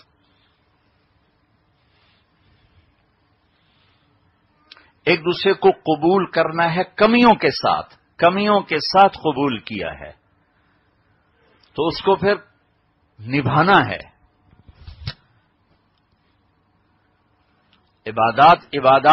عبادات ہماری بنیاد بنے گی، ہماری عمارت بنے گی۔ عمارت کے بعد آپ دیکھتے ہیں نا پھر اس کے اوپر جو بعد میں جو پیپر لگتے ہیں اور پھر سارا اس کی ڈیکوریشن ہوتی ہے، یہ وہ خوبصورت رویے ہیں جس سے آپ اپنے گھر کو خوشحال بنا سکتے ہیں۔ کچھ بھی نہ ہو گھر میں، لیکن آپ کے گھر میں خوشی ہوگی کہ آپ کا رویہ ایک دوسرے کے لیے ٹھیک ہے اور آپ کا رویہ ایک دوسرے کے لیے بہتر ہے۔ اللہ کے نبی صلی اللہ تعالی علیہ وسلم، حضرت عائشہ رضی اللہ عنہ کی عمر چھوٹی تھی تو مدینے کی لڑکیوں کو خود بلاتے تھے کہ آؤ عائشہ کے ساتھ کھیلو، خود بلاتے تھے۔ اور عائشہ رضی اللہ تعالیٰ عنہ لے کے نبی کے گھر میں بھی کھلونے گھوڑے رکھے ہوئے تھے، وہ جو مٹی کے گھوڑے، اور ان سے کھیلتی تھیں، تو آپ ان کی حوصلہ افزائی فرماتے تھے، یہ تو نے بت کھڑے کر دیے، توڑو فرشتے نکل جائیں گے، ایسا کبھی نہیں۔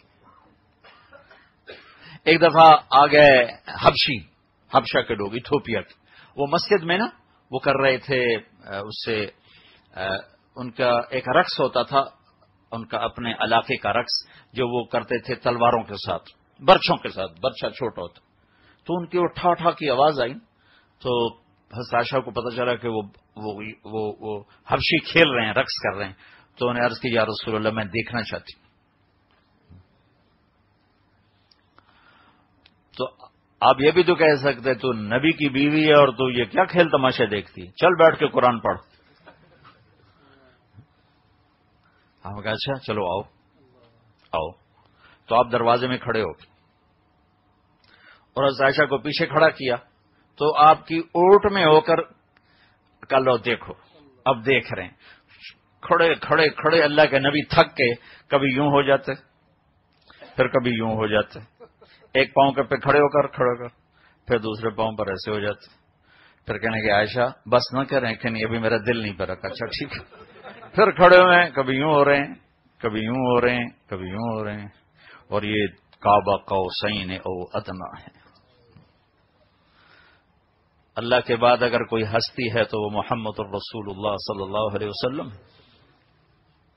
یہاں تک کہ حضرت عائشہ رضی اللہ تعالیٰ عنہ خود تھک کے پیچھے ہٹیں تو آپ واپس ہوئے، آپ نے نہیں کہا بس کرو۔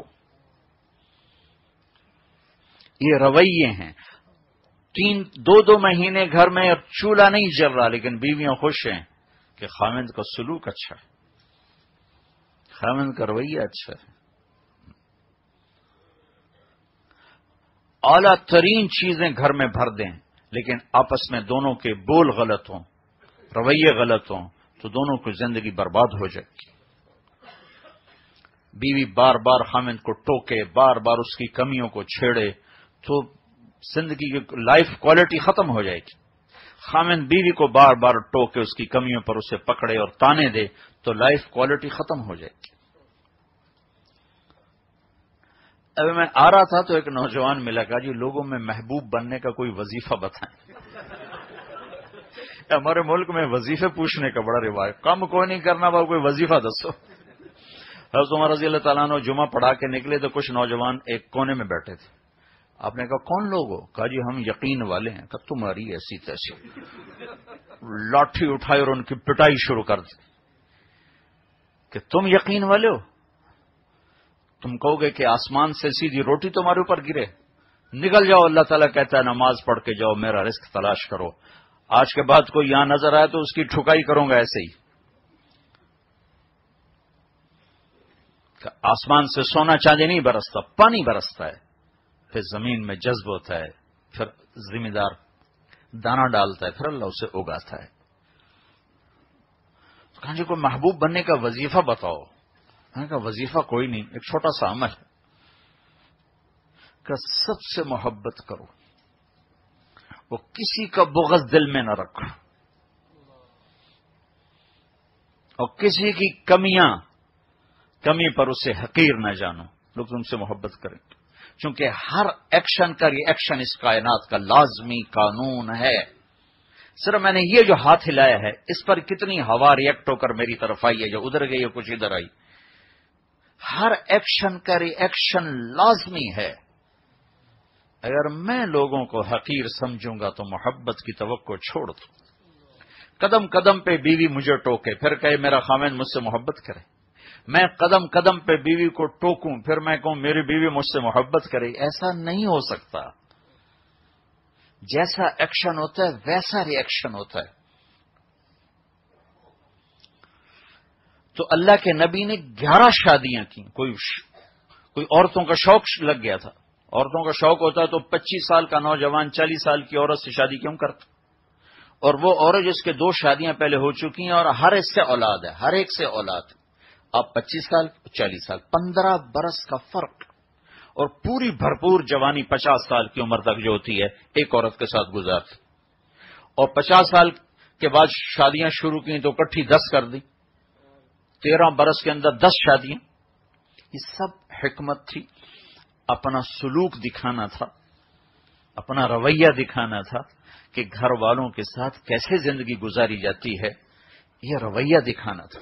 آپ کی عادت مبارک تھی اثر کے، چونکہ آپ کے 9 گھر موجود تھے، 2 تو فوت ہو گئی، آپ کے 9 موجود تھے، تو آپ عصر کی نماز پڑھ کے روزانہ ہر بیوی کے پاس جاتے تھے، عصر کے بعد سب سے ملتے تھے. پھر جس گھر میں ہوتے تھے اس میں آ جاتے، اور مغرب کی نماز پڑھتی ساری بیویوں کو اس گھر میں بلاتے تھے جس میں ہوتے تھے. سب سے پہلے فردن ان کے پاس ملاقات کرنا حال، پھر سب کو جمع کر کے ان سے اجتماعی طور پر حال لینا، پھر ان کو رخصت کرنا. گھر میں فاقہ اور سب بیویاں خوش. کیوں خوش ہیں؟ زبان کا بول ٹھیک ہے، اخلاق اچھے ہیں. آپ نے فرمایا جو لوگ اپنی عورتوں پہ ہاتھ اٹھاتے یعنی مارتے ہیں، ان میں کوئی بھلائی نہیں جو عورتوں پہ ہاتھ اٹھاتی. اور آپ نے فرمایا جس عورت پر اس کا خامد ناراض ہو تو ساری رات اللہ کی رحمت سے وہ دور رہتی، ساری رات اللہ کی رحمت سے وہ دور رہتی. تو جان بہن کو انتہائی بیلنس کر کے میرے نبی نے چلایا ہے.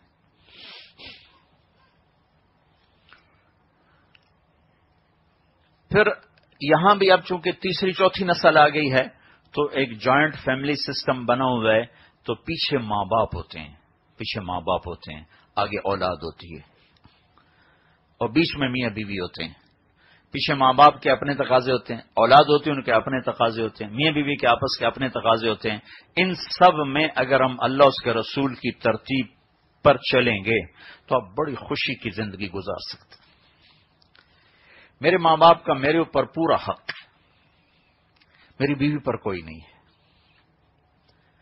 ماں باپ کی خدمت میرے ذمہ ہے، میری بیوی کے ذمہ نہیں ہے. لیکن ماں باپ کی مداخلت اتنی ہو جاتی ہے کہ گھر ٹوٹ جاتے ہیں، طلاقیں ہو جاتی.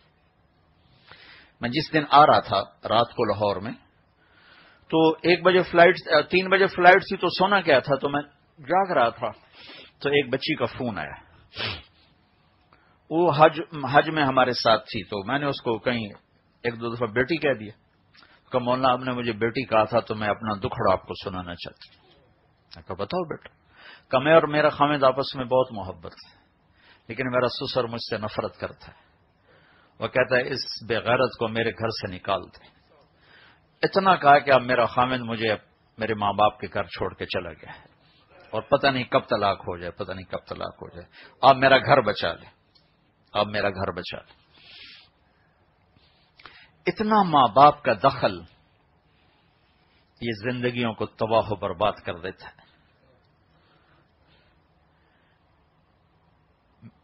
اللہ نے ہر ایک کو، دیکھو نا کتنی ٹریفک چل رہی، لیکن جب آپ لین میں چلتے ہیں تو کہیں ٹریفک پھنستی نہیں، آرام سے گزر جاتی.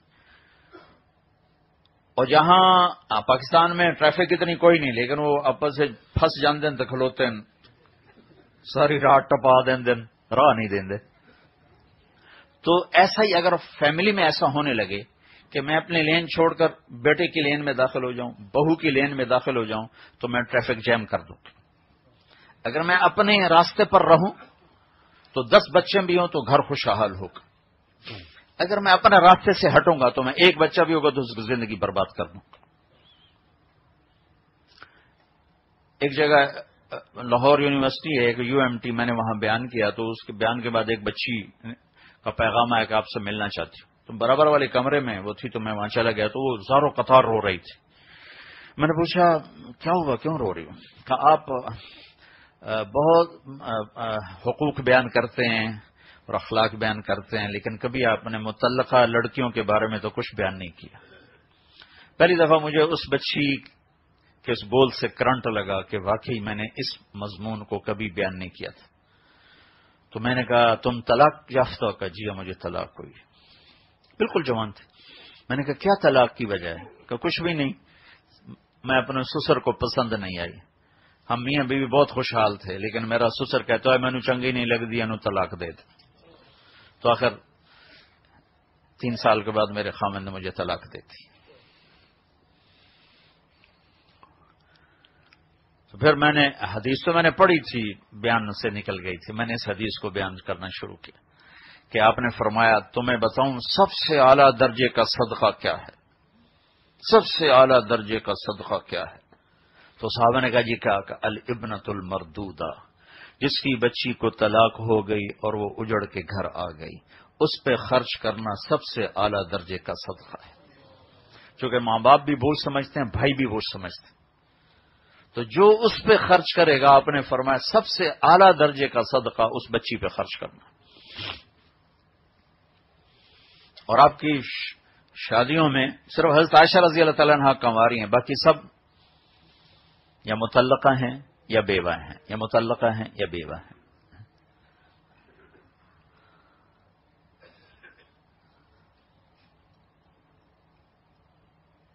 تو میری ایک حد ہے، اس کے اندر میں ہوں تو میں سکھی، میرے ساتھ والے سکھی۔ اگر میں حد کراس کروں گا تو میں زندگی خراب کر دوں۔ ہمارے پڑوسی ذمہ دار ہیں حراج، دنیاوی لحاظ سے پڑھے لکھی قوم نہیں، ویسے ذمہ دار بڑے ہیں۔ تو میں ایک بچے کی گیا شادی میں، اس کا نکاح میں نے پڑھانا تھا، تو اس کے والد کی بات سن کر میں حیران ہو گیا۔ وہ کہنے لگا مولانا صاحب میری بیوی نے مجھ سے کہا کہ دیکھو ہم زندگی گزار چکے ہیں اور یہ نئی زندگی شروع کرنے والے ہیں، تو تم ایسا کرو اس کے لیے پہلے گھر الگ بناؤ، پھر اس کی شادی کرو اور اس کو وہاں اس بچی کی ڈولی لاؤ تاکہ ہم دونوں میاں بیوی ان کی زندگی کو خراب نہ کر بیٹھے۔ تو میں تو حیران ہی ہو گئی کہ ان پڑھ عورت نے یہ کہا، حالانکہ پہلے ساس سسر کا ذہن ہوتا ہے کہ ہن ساڑی خدمت واسطے ایک آ گئی، وہ پہلے ہی اس کو اپنی خادمہ بنا کے لاتے اور خامن سے زیادہ وہ حق جتلاتے، اور تقریباً 100% سسرال کے اخلاق ظالمانہ ہیں، 100 میں سے 100 گھر ظلم ہی ظلم ہے۔ کوئی لاکھوں گھر کٹھے کرو تو شاید کسی 2-4 گھروں میں ایسا ہوگا کہ جہاں بہو کو عزت دیں سسرال، ورنہ سوائے لان تان کے اور کچھ نہیں۔ دیندار بھی دیکھے، دنیا دار بھی دیکھے۔ تو اللہ تعالیٰ نے میرے ماں باپ کا میرے اوپر حق رکھا ہے، میرے ذمہ ہے، اور بے شک بہت بڑا حق رکھا ہے، لیکن یہ نہیں کہ وہ میرے گھر کو خراب کریں۔ تو ماں باپ کی وجہ سے بیوی پہ زیادتی نہ ہونے دو، بیوی کی وجہ سے ماں باپ پہ زیادتی نہ۔ یہ کیسز کم ہیں، وہ زیادہ ہے۔ مجھے یہاں کی معاشرت کا نہیں پتا، پاکستان کی معاشرت بتا رہا ہوں کہ ماں باپ نے اپنے بچے کی زندگی کو تلخ کر دیا اپنے رویوں کی وجہ سے۔ کہیں کہیں ایسا ہوتا ہے کہ آنے والی لڑکی کی وجہ سے ماں باپ متاثر ہوتے ہیں، لیکن یہ کیسز بہت تھوڑے ہیں۔ یہ پہلے کیسز بہت زیادہ ہیں کہ سسرال، ساس سسر خاص طور پہ، پھر اس کی بہنیں۔ ابھی حج میں، اس حج میں ایک بچہ بچی بالکل 22-23 سال کی عمر لڑکے کی ہوگی، 18-19 سال لڑکی کی، وہ حج میں میرے ساتھ تھے، میں جنید جمشید کے ساتھ میں حج کیا کرتا ہوں، تو وہ عرفات میں میرے ساتھ ماشاءاللہ بڑی خوبصورت اس کی داڑھی کا، جی میرا گھر بس میں نے اب ختم کر دینا ہے، میں اپنی بیوی سے تنگ آ گیا ہوں۔ میں کہا اچھا خیریت تو ہے کہ بس جی وہ اس کے اخلاق اچھے نہیں ہوتے۔ میں کہا تم ایسا کرو جب ہم حج سے فارغ ہو جائیں نا پھر تم مجھ سے ملنا، جب ہم مینا سے چلے جائیں گے مجھ سے آ کے ملنا۔ تو میں نے کہا اپنی بیوی کو ساتھ لے کے آنا، تو دونوں میاں بیوی میرے پاس آ گئے۔ تو میں نے کہا اچھا اب بتاؤ تو میں اس سے کیا شکایت؟ تو اس کو ذاتی ایک شکایت بھی نہیں تھی، جی میری ماں یہ کہتی ہے، میرا ابا یہ کہتا ہے، نہیں میری ماں کے ساتھ یہ کیا، میرے ابا کے ساتھ یہ کیا، میری بہنوں کے ساتھ یہ کیا۔ ایک چیز ایسی نہیں تھی کہ جو کہے کہ میرے ساتھ اس نے یہ کیا۔ اور اس بیچاری رو رو رو اس کا برا حال، جو کہ طلاق تک نوبت پہنچ چکی تھی۔ اللہ نے اس کے گھر کو آباد رکھنا تھا، مجھے اللہ نے ذریعہ بنایا، میں اگر بیچ میں نہ پڑتا تو اس نے جاتے اپنی بیوی کو طلاق دے دینی تھی۔ اب اسے 3 سال ہوئے شادی۔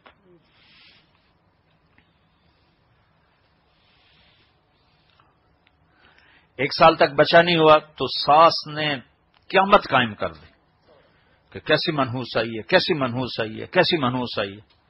سال کے بعد جب ٹیسٹ ہوئے تو پتہ چلا فالٹ تو بیٹے کا ہے، تو پھر وہ کیسٹ بدل گئی۔ اللہ کی تقدیر ہے، راضی رہنا چاہیے، اللہ کی تقدیر ہے، راضی رہنا چاہیے۔ پہلے اللہ کی تقدیر نہیں تھی، اب اللہ کی چونکہ بیٹے پہ آ گئی نا بات، اب تو میڈیکلی پروو ہو گیا کہ بھائی فالٹ بچے میں ہے، بچی میں کوئی فالٹ نہیں ہے، تو اب اللہ کی تقدیر ہے، بھائی راضی رہنا چاہیے، اللہ کی تقدیر ہے۔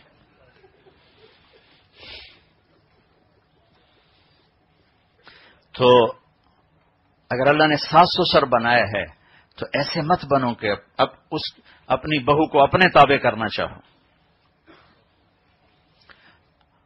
ہماری ایک دھوبن تھی ماسی شریفہ، بیچاری فوت 1985 میں فوت ہوئی، وہ آئی میری بہن کے پاس، کہنے لگی بی بی میری یہ نو میرے نال بڑا لڑ دیا، تو میں نے کوئی تویز دے ساریاں میری غلام بن جانا، اور لڑتی خود تھی بڑی زبردست۔ تو میری بہن کو تو پتا تھا کہ کیا چکر ہے، تو اس نے ایک تعویذ لکھا اور اس کو نا طے کرے گا کہ ماسی شریفہ جس لئے ہوں لڑائی ہوگا نا یہ تعویذ تو اتنے دنداں دے وچ دے کے نا تنج کر کے بہ جاؤنا، اے تعویذ ڈگنا نہیں چاہیے، نہیں تو تیرا گھر اجڑ جائے گا۔ اور وہ چکر کیا تھا، اس کو چپ کرانا، لڑائی تو ساری یہاں سے چلتی۔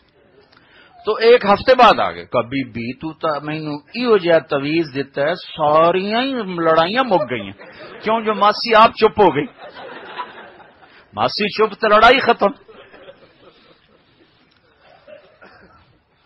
تو ماں باپ اگر اپنے بچوں کو سپورٹ کریں، ان کی حوصلہ افزائی کریں، کمیاں نہ پکڑے۔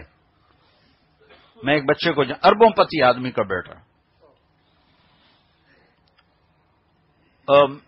ماں باپ نے تانے دے دے دے دے دے طلاق دلوا کے چھوڑا، اور وہ ایسا ڈپریشن میں گیا ہے، جب 10 سال ہو گئے وہ 4 مہینے کمرے سے باہر نہیں نکلتا۔ دوسری شادی کی ہے، اب بڑے خوش ہیں۔ میں جب ملتا ہوں، یہ میری بہو نے تو میری بیٹیوں کی یاد بھلا دی، تو مجھے بڑا رونا آتا اندر اندر کہ تو نے بیٹے کو نہ دیکھا، اپنے آپ کو دیکھا، بیٹے کو تو برباد کر کے رکھ دیا۔ تو میں نے اس سے پوچھا تو نے طلاق کیوں دی؟ کہا جی ماں باپ کے تانے سن سن۔ وہ پہلے تھا بہت غلط لائف تھی، تو اس کے باپ نے مجھے خود کہا کہ جی میرے بیٹے کو کچھ ملو، اللہ کرے کچھ اس کو اللہ ہدایت دے دے۔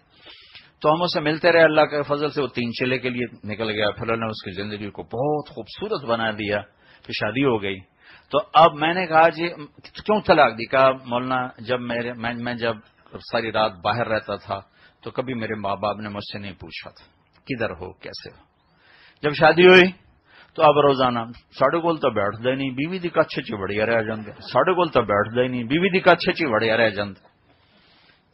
ہمارا تو حال ہی نہیں پوچھتا، کمرے سے نکلتا ہی نہیں، کہ بس یہ مسلسل 1 سال سن سن سن۔ میں نے کہا لو جی اے کاغذ دے دو۔ ایسے بھرے پڑے ہیں ہر گھر کے میں افسانے۔ تو زندگی کو مکمل بنانے کے لیے ایک سرا اللہ سے جوڑنا ہے، اس میں عبادت، نماز، روزہ، حج، زکات۔ ایک سرا بندوں سے جوڑنا ہے جس میں اخلاق ہے، جس میں رویے ہیں، اور ان سب کا خلاصہ یہ زبان کا میٹھا بول۔ جی میرا دل بالکل صاف ہے، دل کون دیکھتا ہے؟ ہر کوئی زبان کو دیکھتا ہے، بول کو دیکھتا ہے۔ اور کئیوں کو شیطان نہیں ہوں پٹی پڑائی، میں تو جی منہ تے آخ دینا میں منافق کوئی نہیں ہے بے وقوف آدمی، یعنی اپنی حماقت کو اپنی صفت بتا رہا ہے، کسی کی کمی اس کے منہ پہ کہنا یہ کوئی انسانیت تو شیطانیت ہے۔ کسی کو کمی سے نکالنے کا راستہ تانا نہیں ہے، تانا دینے سے تو اور آدمی برباد ہو جاتا۔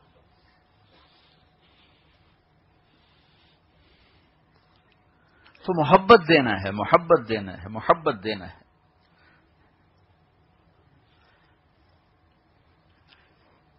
بے شک ماں باپ کا حق میرے نبی نے بتایا، لیکن اولاد پہ بتایا، بہو پہ نہیں بتایا، اولاد پہ بتایا، میرے اوپر۔ خود میرے نبی نے فرمایا کاش میرے ماں باپ زندہ ہوتے، یا کم از کم میری ماں ہوتی، اور میں عشاء کی نماز کے مصلی پہ ہوتا، سورۃ فاتحہ پڑھ رہا ہوتا، اور ادھر سے میری ماں کہتی محمد، تو میں ماں کے لیے نماز توڑ دیتا۔ بتایا ہے۔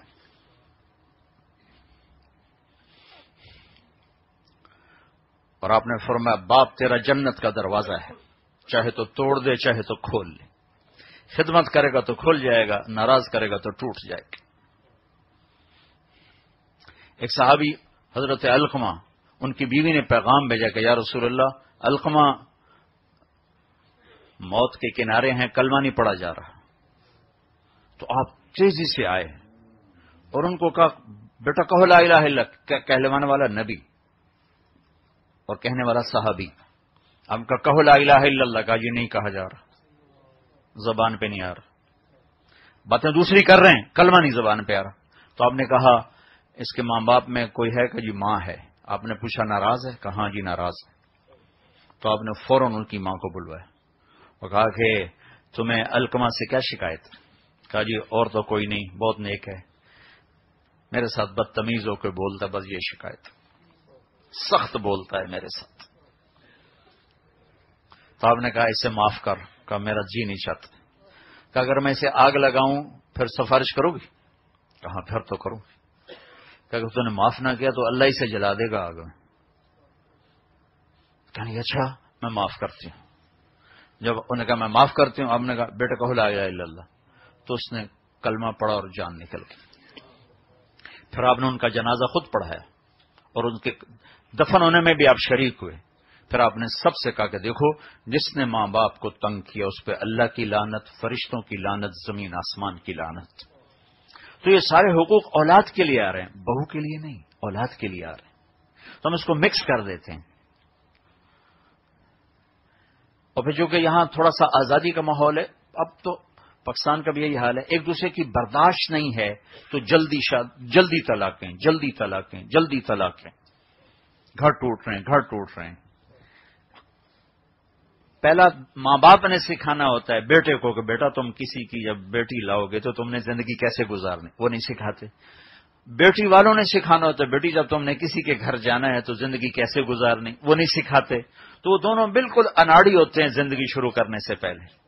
وہ ڈاکٹر بن گیا ہے، وہ اس کو جاب لگ گئی ہے، اس کو دکان مل گئی ہے، وہ جوان ہو گئی، اس نے BA کر لیا ہے، MA کر لیا، جو بھی کر لیا ہے، لیکن نہ اس نے نہ اس نے یہ سیکھا نہیں کہ ساتھ چلنا کیسے، کیونکہ یہ چیز تو اس علم سے نہیں ملتی، تو نبی کے علم سے ملتی ہے یہ چیز۔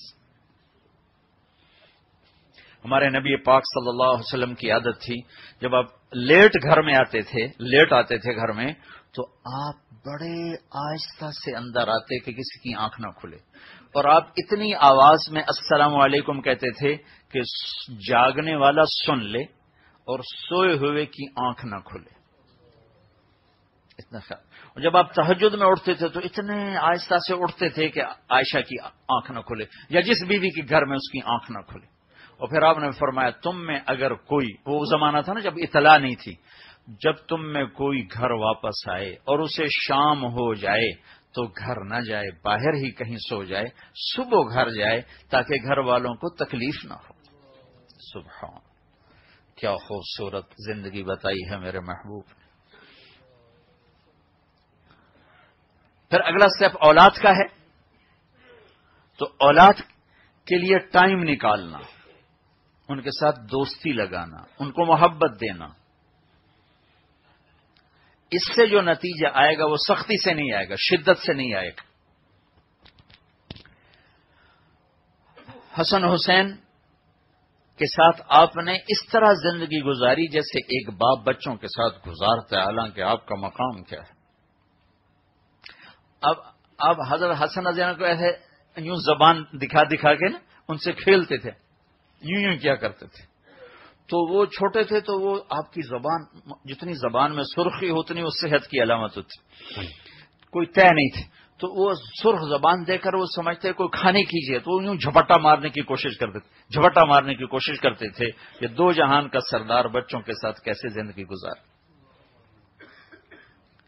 کبھی آپ نماز پڑھا رہے ہوتے تھے تو آپ رکوع میں جاتے تو حسن بھاگے بھاگے آتے اور یوں ٹانگوں میں سے گزر کے ادھر سے نکل جاتے تھے، تو آپ نماز کے بعد 2 تھپڑ مارتے کہ بدتمیز نماز خراب کرتا ہے اپنے نانے کی۔ اور کئی دفعہ ایسا ہوا کہ آپ سجدے میں گئے اور آ کے کمر پہ بیٹھ گئے اور آپ سجدہ لمبا کر دیتے تھے، جب تک وہ اترتے نہیں تھے کمر سے آپ سجدے سے سر نہیں اٹھاتے تھے۔ ایک باپ بن کے دکھایا کہ زندگی کیسے گزارنی، اور دونوں کو ہاتھوں پہ اٹھاتے تھے اور کندھوں پر بٹھاتے تھے، یہاں بٹھاتے تھے، یہاں۔ عربوں میں عیب تھا بچے کو اٹھانا، عیب تھا بچے کو اٹھانا۔ آپ نے اس کی ایسی نفی فرمائی کہ صرف یہاں نہیں اٹھایا، کندھوں پہ بٹھایا، کندھوں پر۔ ایک بدو نے دیکھا، کہا واہ واہ بڑی اعلیٰ سواری ہے، تو آپ نے فرمایا سوار بھی تو بڑے اعلیٰ ہیں۔ تو کہنے لگا یا رسول اللہ آپ کو ان سے بڑی محبت ہے؟ کہا ہاں مجھے ان سے بڑی محبت ہے، اور اللہ بھی ان سے محبت کرتا ہے، اور جو ان سے محبت کریں گے اللہ ان سے بھی محبت کرے گا۔ اور آپ نے دعا کی اللہ میں ان سے پیار کرتا ہوں تو بھی ان سے پیار فرما، اور ایک جگہ کہا یا اللہ جو ان سے بغض رکھے تو ان سے بغض رکھ، جو ان سے پیار کرے تو ان سے پیار کر۔ حسن حسین کی کشتی کرواتے تھے، چھوٹے بچے کشتی کرواتے۔ ایک دفعہ دونوں کی کشتی کروا رہے تھے، حسین کو شاباش دیے جا رہے تھے، حسن کو نہیں، شاباش شاباش۔ تو ماں نے کہا، حضرت فاطمہ نے کہا یا رسول اللہ حسین کو شاباش دیے جا رہے ہیں، حسن کو نہیں دے رہے۔ تو آپ نے کہا یہ جبریل میرے پاس کھڑا ہوا حسین کو شاباش دے رہا ہے، میں بھی اسی کے ساتھ اسی کی شاباش۔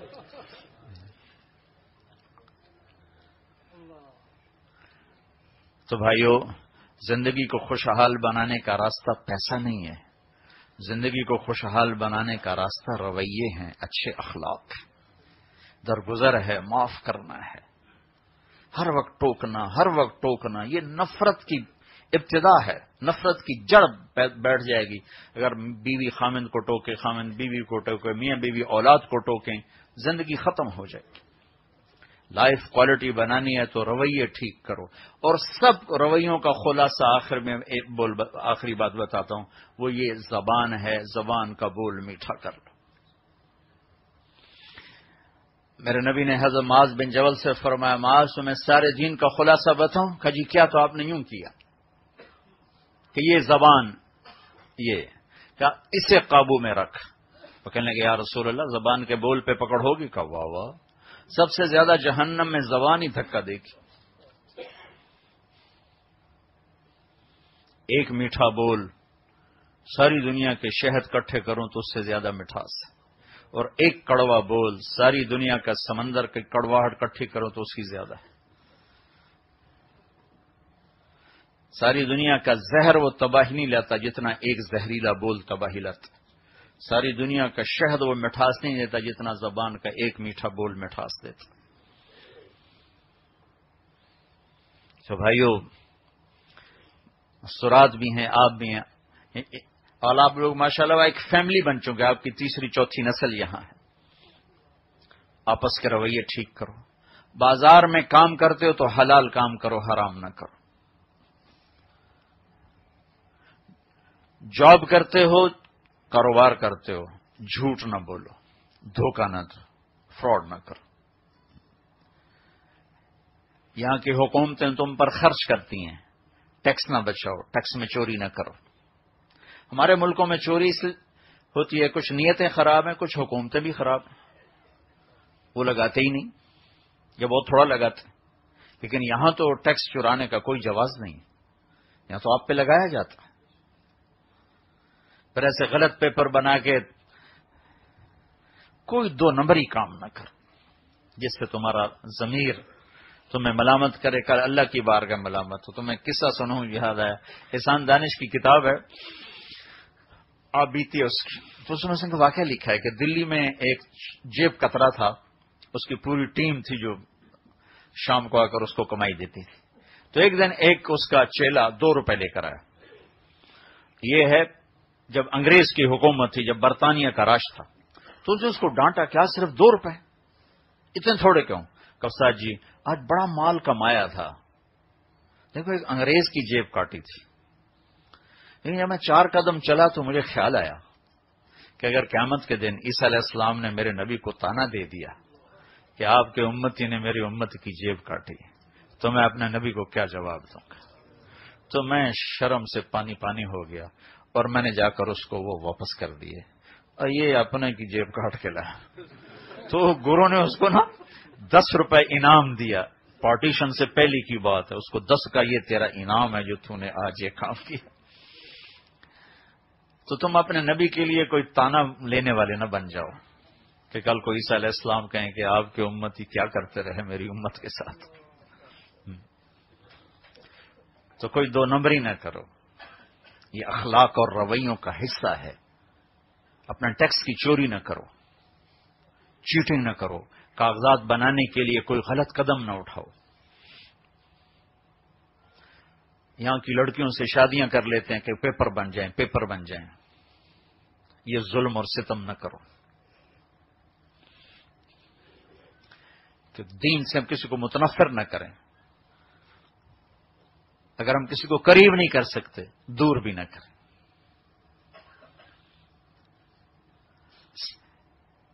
بازار کا دین سچائی ہے، معاملات کا دین سچائی ہے. تم سچ کے پیچھے چلو، اللہ تمہیں وہاں سے دے گا جہاں سے وہم و گمان بھی نہیں. جھوٹ کے پیچھے نہ چلو، سچ کے پیچھے چلو.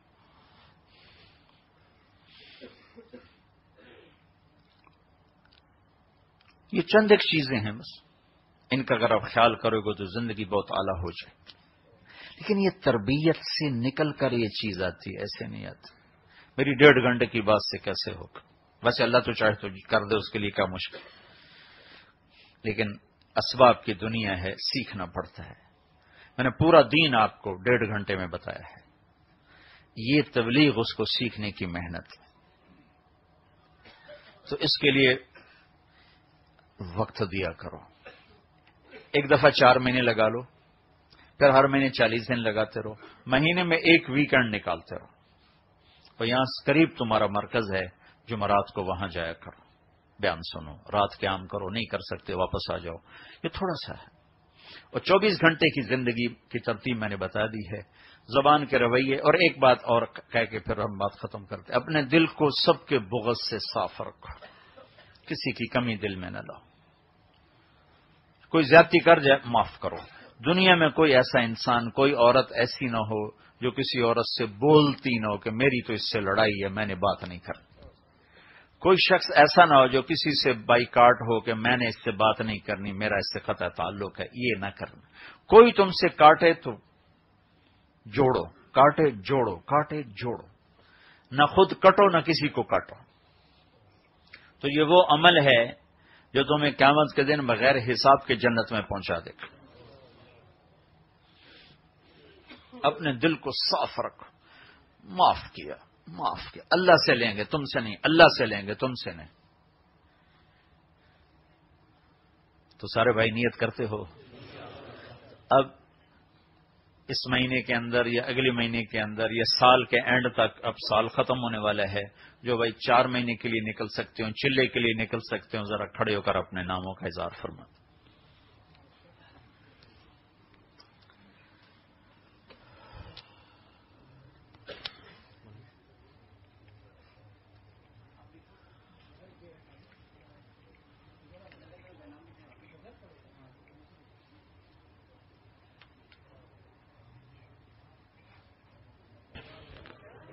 بیٹھو بھی دعا کر لیتے ہیں. ابھی انشاءاللہ دعا ہو جائے گی. جاؤ نہیں، جاؤ نہیں. مستورات بھی بیٹھے رہیں، آپ بھی بیٹھے رہیں. بس ابھی انشاءاللہ 2-4 منٹ تشکیل کر کے پھر دعا کرتے ہیں. سارے ارادے کر لو نا بھائی. آخری ایک مطالبہ ہے، اس کے بعد انشاءاللہ دعا کرتے ہیں. وہ یہ ہے میرے بھائیوں بہنوں، مستورات بھی ہیں، آپ بھی کا خاصا مجمع ہے لندن کا. انسان زندگی بھر خطائیں کرتا ہے، ہوتی رہتی ہیں، جوانی میں بھی بڑھاپے میں بھی. کچھ جان بوجھ کے کرتا ہے، کچھ خطا سے ہو جاتی ہیں، غلطی سے ہو جاتی ہیں. تو اس لیے چونکہ اللہ کو پتا تھا میرا یہ بندہ اس کمی کا شکار ہے، تو اللہ نے توبہ کا دروازہ بہت بڑا کر دیا. نہ اس کی کوئی لمٹ رکھی، نہ کوئی تعداد رکھی، نہ کوئی عمر کی قید ہے اور نہ کوئی ٹائم کی قید ہے اور نہ کوئی عدد کی قید ہے کہ 100 دفعہ کے بعد میں توبہ قبول نہیں کروں گا یا 40 سال کے بعد میں توبہ قبول نہیں کروں گا. باب التوبہ مفتوح ما لم یغرغر. جب تک سانس اکھڑتا نہیں، موت پر سانس اکھڑتا ہے، اس وقت تک میرے بندے میں تیری توبہ کا انتظار کر رہا ہوں. ایک تو یہ بات ہوگی. دوسری بات ہے ان استقالنی عقلت له، جتنی دفعہ تو توبہ توڑ کے آئے گا دوبارہ معافی مانگنے، میں اتنی ہی خوشی سے معاف کروں گا جتنا پہلی دفعہ خوشی سے معاف کیا تھا، ذرا بوجھ نہیں ہوگا. اور عقلت له کی میں ایک تعبیر کیا کرتا ہوں کہ یہ تار ہے نا، یہ راڈ ہے کوئی، یہ ٹوٹ جائے نا تو اس کو جہاں سے ہم جوڑیں گے نا جوڑ نظر آئے گا. کپڑا پھٹ جائے تو اس کو رفو بھی کریں تو غور سے دیکھیں تو نشان نظر آتا ہے، یہاں سے رفو ہوا ہے، نشان باقی ہوتا ہے. تو عقلت له میں اشارہ ہے کہ تم میرے بندے میری بندی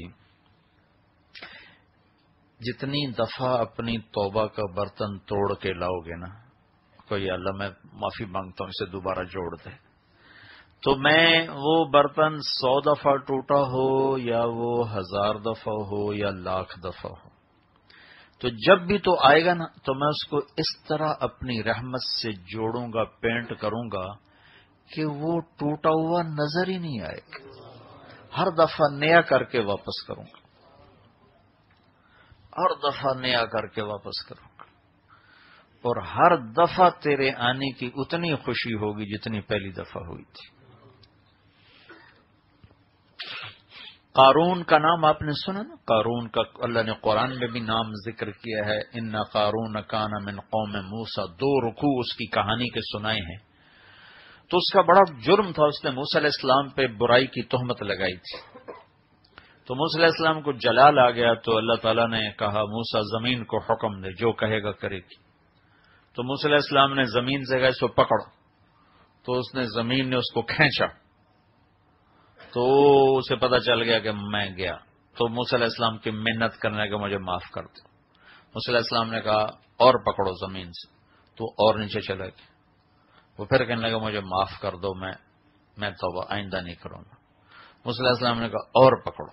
وہ معافی مانگتا رہا، موسیٰ علیہ السلام نے معاف نہیں کیا. اللہ کی حکمت تھی. جب وہ زمین میں دھنس گیا تو اللہ تعالیٰ نے فرمایا موسیٰ یہ تیری منت کرتا رہا، تو نے معاف نہ کیا، اگر یہ ایک دفعہ مجھ سے معافی مانگتا میں معاف کر کے باہر نکال دیتا. قارون تو جو قارون کے لیے اتنا مہربان ہے تو ہم تو قارون کے برابر کے گناہگار نہیں ہیں. ہمارے گناہ تو اس سے بہت تھوڑے ہیں، لیکن گناہ پہ باقی رہنا یہ اللہ کو ناپسند ہے. تو آج بہت بڑا مجمع ہے مرد عورتوں کا، ہم اللہ سے نیا عہد کریں، اللہ تعالیٰ سے صلح کریں، اور آج ہم سارے توبہ کر کے یہاں سے اٹھیں. جو پچھلے ہم سے ہوئے ہیں قصور کہ یا اللہ میں توبہ کرتا ہوں آئندہ نہیں کروں گا. صرف یہ نیت کرنے پر ہی، کوئی 15 برس کا ہے یا کوئی 85 برس کا ہے، وہ یا مسجد سے یوں نکلے گا کہ اس کے جسم پر ایک مچھر کے پر کے برابر بھی گناہ باقی نہیں ہوگا. مچھر کا پر بھی بڑا ہے، ایک ڈاٹ کے برابر بھی اس کے اوپر کوئی گناہ باقی نہیں رہے گا. اللہ یوں اس کو صاف کر کے بھیج دے. ایک لفظ پر ساری زندگی کے گناہ معاف ہو جاتے کہ اللہ میں، اور اللہ تعالیٰ پوچھتا بھی نہیں کچے ہو کہ پکے ہو، یہ بھی نہیں پوچھتا. یہ اس کی رحمت ہے، اس کا کرم ہے. شیطان نے کہا تیرے سارے بندے گمراہ کر کے ماروں گا. اللہ نے کہا جب تک معافی مانگتے رہیں گے میں بھی معاف کرتا رہوں گا یا زور لگے. تو بس کا شیطان یہ ڈال دیتا ہے کہ کیا فائدہ، ادھر توبہ کرتا ہوں ادھر توڑ دیتا ہوں، اس کا کیا فائدہ. نہیں نہیں نہیں، اس کا بہت فائدہ ہے، بہت فائدہ ہے. پچھلے تو معاف ہو گئے، اور پھر آئندہ اللہ کو رو کے دکھاؤ یا اللہ نہیں کروں گا، مہربانی کرتا. اور بیچ میں اگر موت نے لے لیا، ایک واقعہ یاد آ گیا. 3 سال پہلے میرا چلہ تھا سندھ میں، تو نواب شام پہنچا تو وہاں ایک وڈیرے کو لائے بیان میں. انتہائی غلط زندگی اس بندے کی، انتہائی غلط زندگی. وہ بیان میں مسلسل روتا رہا.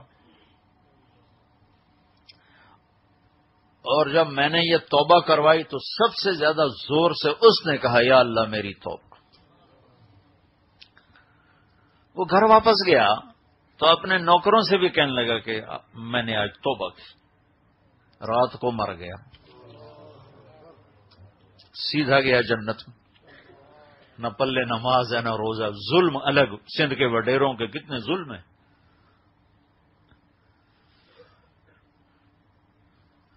تو میں آپ سے بھی ان مستورات سے بھی یہ آخری گزارش کرتا ہوں کہ آج ہم مل کے اجتماعی توبہ کریں. کرتے ہو تو کہو یا اللہ میری توبہ, پھر کہو یا اللہ میری توبہ, پھر کہو یا اللہ میری توبہ.